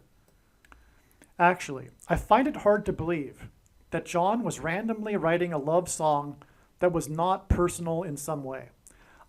And knowing what I know now about John's life in his final years, it is highly unlikely that the song was inspired by his relationship with Yoko. So I've come to learn that his relationship with Yoko wasn't very good in the end. Or who knows for how long it wasn't good. I don't know. But it wasn't at the time that he was writing the song. Okay? That's, who am I to say really, right? But that's what I understand. So I find it hard to believe that it would be about Yoko Ono, furthermore. But it's clear for other reasons that it isn't about Yoko Ono anyway. In my opinion, it was most certainly about Paul. You know it's true, it's all because of you, the lyric. Additionally, the last words he spoke to Paul were, "Won't you think of me now and then?" And it is also quite likely that those that say that John had a premonition that he was going to die are telling the truth. Therefore, the song written in 1978, shortly before he died, was a sort of goodbye to Paul. Having thought about it, I highly doubt Yoko wrote on the cassette for Paul. It was written by John. John wrote for Paul on the cassette. On a personal note, there was a night in Madrid in 2017 after spending an exhausting day handing out flyers. By the way,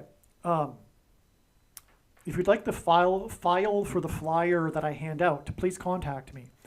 And in my opinion, everyone should be doing this, handing out flyers. And in my opinion, it should be my flyers, because the typical evangelical tracts are not appropriate. First of all, they're largely containing errors, theological errors, talking about the love of God when it's never the love of God is never spoken to to unbelievers in the Bible, including in the book of Acts.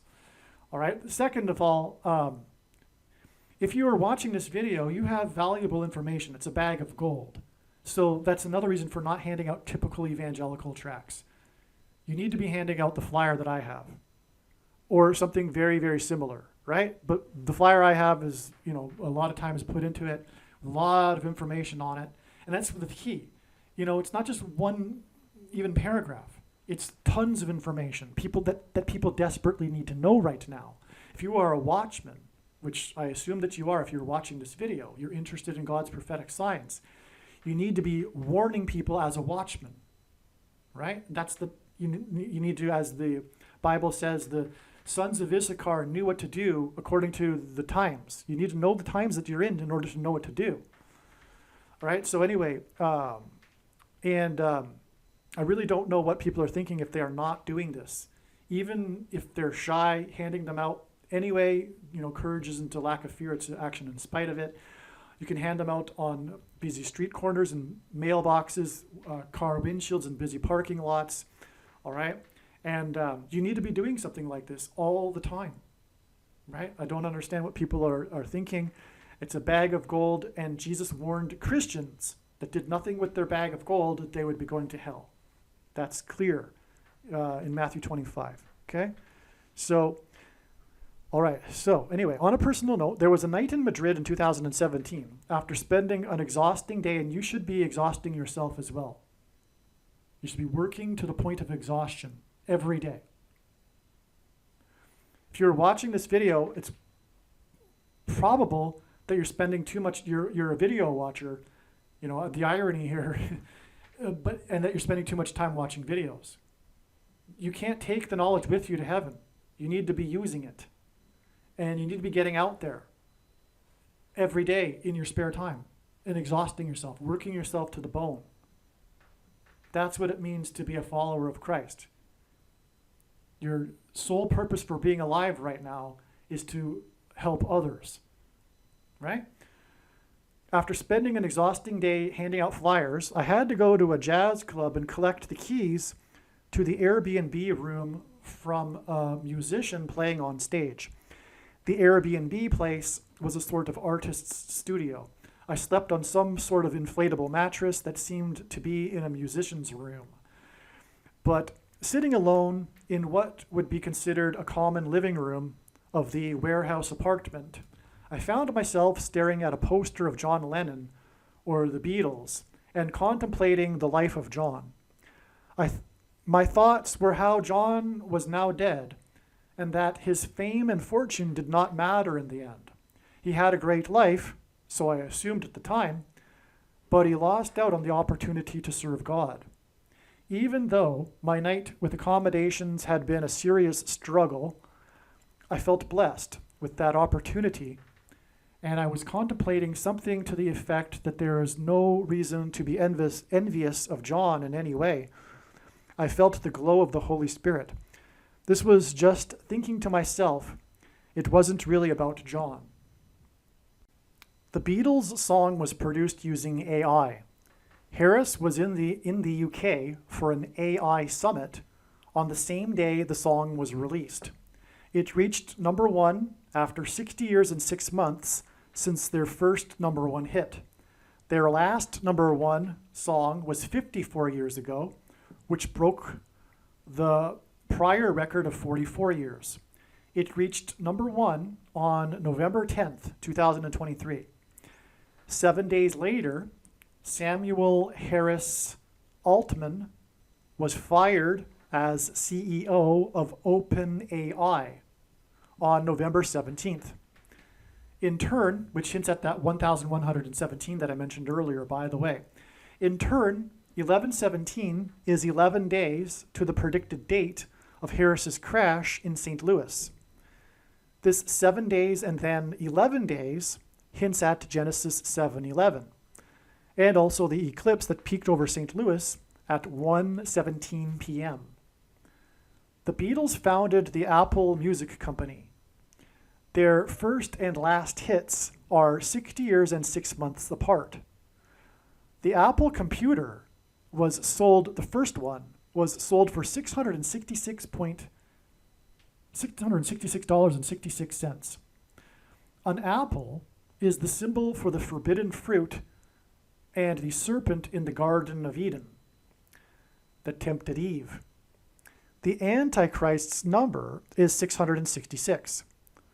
The mark of the Antichrist will be enforced through Apple computer products and AI. Digital currency will be used to enforce the mark of the Antichrist, and this is why their last hit was 54 years ago. The number 54 hints at the 54th Massachusetts Regiment and programmable digital currency, because of the story of the 54th Massachusetts Regiment, which was about the $13 that they weren't paid, that the other white northern soldiers were paid, an example of oppressive minority laws. And it hints at, of course, the 13th Amendment, which abolished slavery. The first black regiment was the 54th Massachusetts Regiment. And anyway, this money aspect of this 54th Massachusetts Regiment story is symbolism for the oppressive minority laws that will enforce the mark of the Antichrist through programmable digital currency and the rationing of food, which, by the way, also Apple hints at. The apple is a food. This 54 years record broke the prior 44-year record because the 44th president is the Antichrist. The eclipse peaked for 4 times 40 seconds. There are 44 days remaining in the year after November 17th, the day that the CEO of OpenAI was fired. And on November 17th, it was announced that 44,000 hours of 6th day of the first month footage is to be released. Okay? That's another prophetic sign. But anyway, again, the date 11/17 hints at Obama and the Antichrist described in Leviticus 11:17. Okay?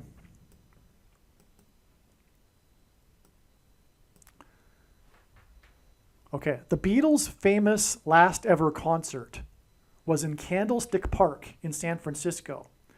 The Lord has used Candlestick Park in other signs, including the 1989 World Series earthquake and the power outage during a Monday night football game that was on Hanukkah Day 1, which made the name Candlestick hint at the menorah candles in the temple. The last ever concert that ended that particular concert tour began at 9:27 p.m. The Lord uses the time 9:27 in his signs to hint at the end of time and the passage in Daniel 9:27, the end of the age. It's the last verse. This is the most central prophecy in the Bible, and the last verse of it is about the end times. 9:27, Daniel 9:27, which is the verse about the end times, which confirms the significance of the last ever Beatles concert, the end of Beatles touring. A famous documentary made by Ron Howard about the Beatles' touring years is titled 8 Days a Week, which hints at the 8 days of the festival of Hanukkah. Okay, hence the connection to Candlestick Park. The last ever concert on August 29th, 1966 was 6 plus 6 plus 6 days after John Lennon's infamous press conference in Chicago, the home city of Barack Obama, on August 11th, 1966. And 6 plus 6 plus 6 days hints at 666, the number of the Antichrist. Lennon apologized and clarified his remarks from earlier in the year, which had recently become major news. Quote, "Christianity will go," said the unguarded Lennon in February. "It will vanish and shrink. I needn't argue about that. I'm right and will be proved right. We're more popular than Jesus now. I don't know which will go first, rock and roll or Christianity. Jesus was all right, but his disciples were thick and ordinary. It's them twisting it that ruins it for me." In his apology on August 11th, 1966, Lennon said, "I'm not anti-God, anti-Christ, or anti-religion." John said, "I was not saying we were greater or better. I wasn't saying whatever they're saying I was saying. I'm sorry I said it, really. I never really meant it to be a lousy, anti-religious thing. From what I've read or observed, Christianity just seems to be shrinking, to be losing contact." 6 plus 6 plus days after his apology and his use of the word Antichrist was the last ever concert that began at 9:27 p.m., which hints at the verse in Daniel about the Antichrist. To confirm his signs, God pairs 9 and 44. From the last ever concert, it is 4,440 hours, the equivalent of 185 days, to the 9th Grammy Awards, in which the song Michelle won Song of the Year for the year 1966. And again, that was exactly 680 months to the release of the last Beatles song, which reached number one 60 years and 6 months after their first number one song. All right, so you got that here? One of the big stories about the Beatles was this moment and this controversy after Lennon said that he was bigger, that the Beatles were bigger than Jesus, right? To sum it up. And he apologized for that 6 plus 6 plus 6 days before the last concert. And he mentioned the word Antichrist in his apology.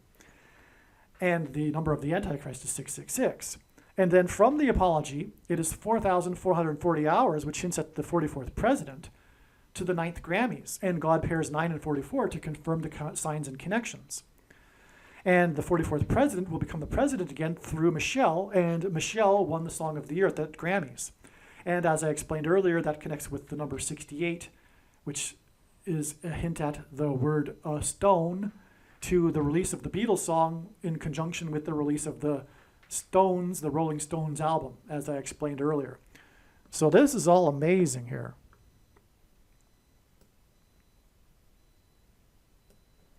And so here we have it. The Beatles represent the baby boomer generation, but the baby boomer generation and their cultural revolution represents the radical departure from God. And the Beatles also represent this cultural revolution as, in a way, they led the way. It's not even as in a way. They did lead the way, literally. The Beatles led the way in the cultural revolution.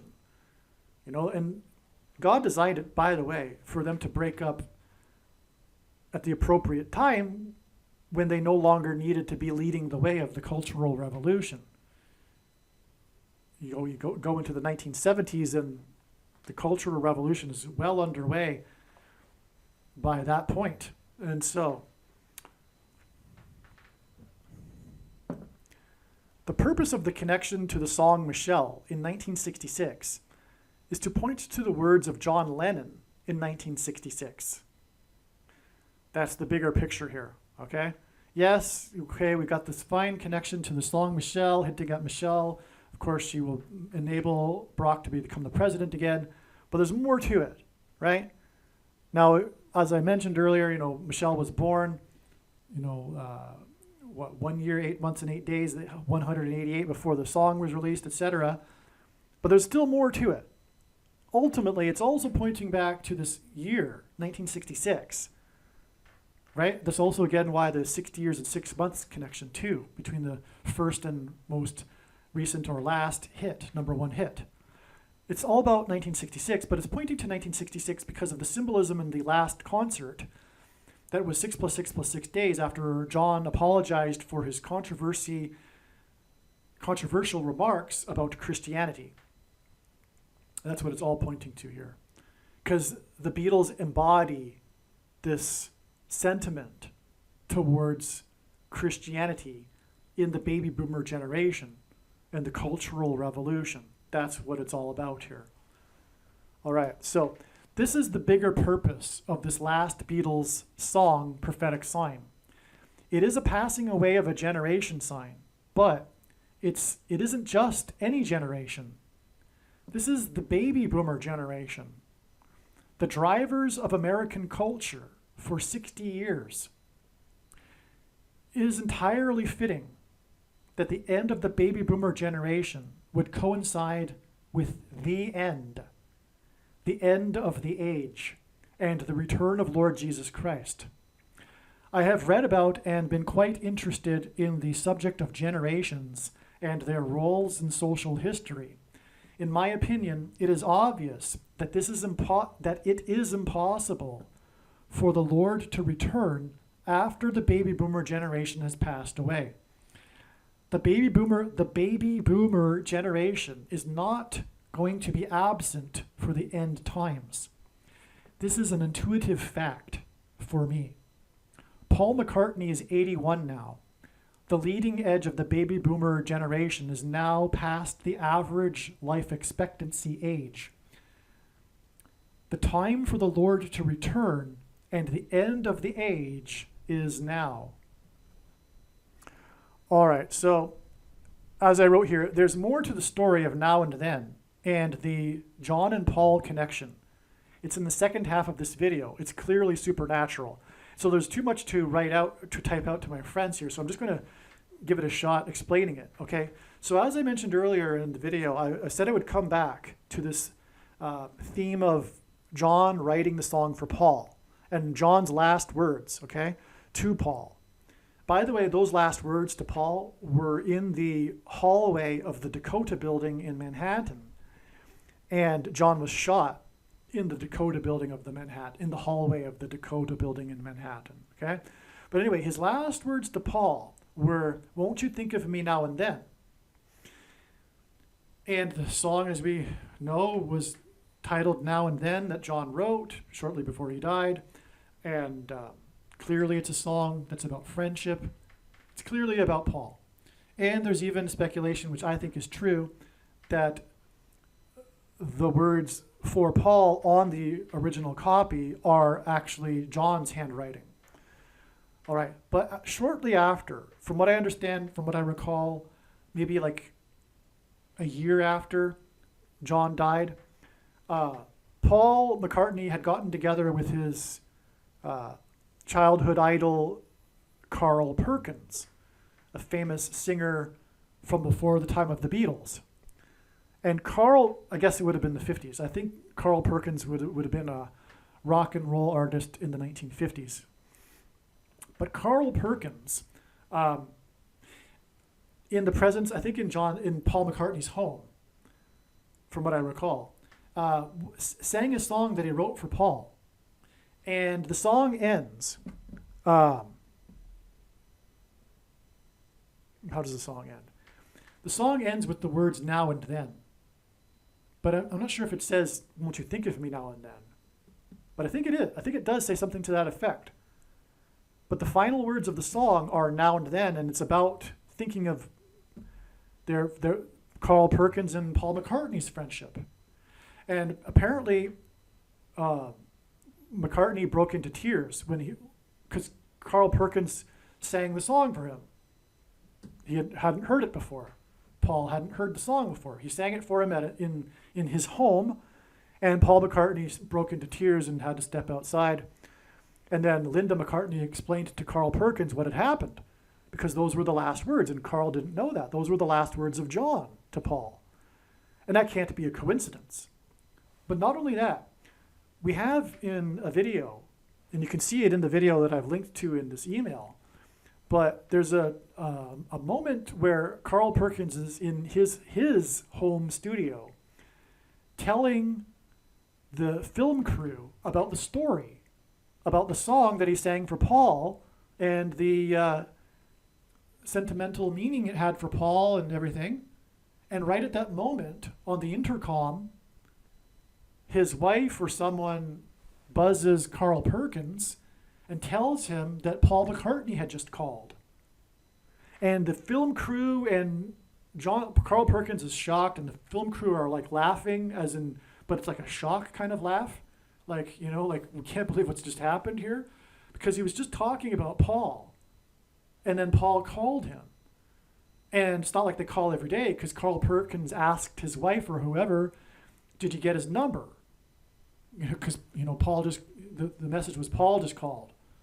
Well, did you get his number? So anyway, it's not like they're calling every day, every hour or something. And then Carl Perkins said to the film crew right after that, so if you don't think that this man has some kind of connection to the spirit world, so that was Carl Perkins' words. And so there you have it. There's more confirmation of the supernatural confirmation from God that this song is there's something supernatural here. These were the last words of John to Paul. The song's named "Now and Then." Won't you think of me now and then? And they were given in the hallway where John was shot. And now you have the story of the Carl Perkins connection as well here. What can we say? This is clearly a song about the passage of time, and God has done some amazing things here regarding this. Lennon said his last words to Paul, "Won't you think of me every now and then?" In the hallway of the Dakota building. Lennon was shot in the hallway of the Dakota building.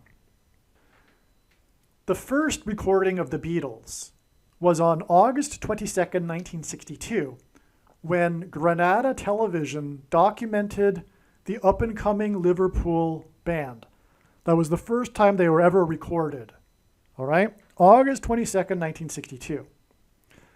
The last time the Beatles met together to record was August 20th, that's a typo, 1969. 2 days later was their final photo shoot at Lennon and Ono's home, the photo shoot for that album. The final song they recorded on August 20th, 1969, is titled The End. It's the final song on the Abbey Road album. In Daniel chapter 9, the end of the age is a symbolic 7 years. From the beginning of the Beatles first being recorded to the end with the song titled The End, it is exactly 7 years. In the song, McCartney plays tribute to George Harrison by playing a slide guitar. Harrison's biggest song was My Sweet Lord. Okay, the new song, the song Now and Then, used AI, artificial intelligence, in its production, and it was released on the same day that Kamala Harris, which is hinted at with George Harrison and the slide guitar, was in the UK, the home of the Beatles, to speak about AI. That's astounding. All right, again, the song used AI in its production, and a part of the song points to George Harrison because of McCartney's playing the slide guitar. And the Beatles are from the UK. I mean, they were called the British Invasion. Oh, you know what? That's probably part of this too, because the Beatles are known for this British invasion, which was in the 1960s, and this large number of British musicians that became the biggest hits, right? And the Beatles were the biggest of the British invasion, as they call it. But this would be symbolism for the invasion, which is currently symbolically happening with the southern border. That's also symbolic of what's coming. But it also is an allusion to Revelation chapter 12, when Satan and his angels are thrown down from heaven to earth. That's an invasion of the demons, right?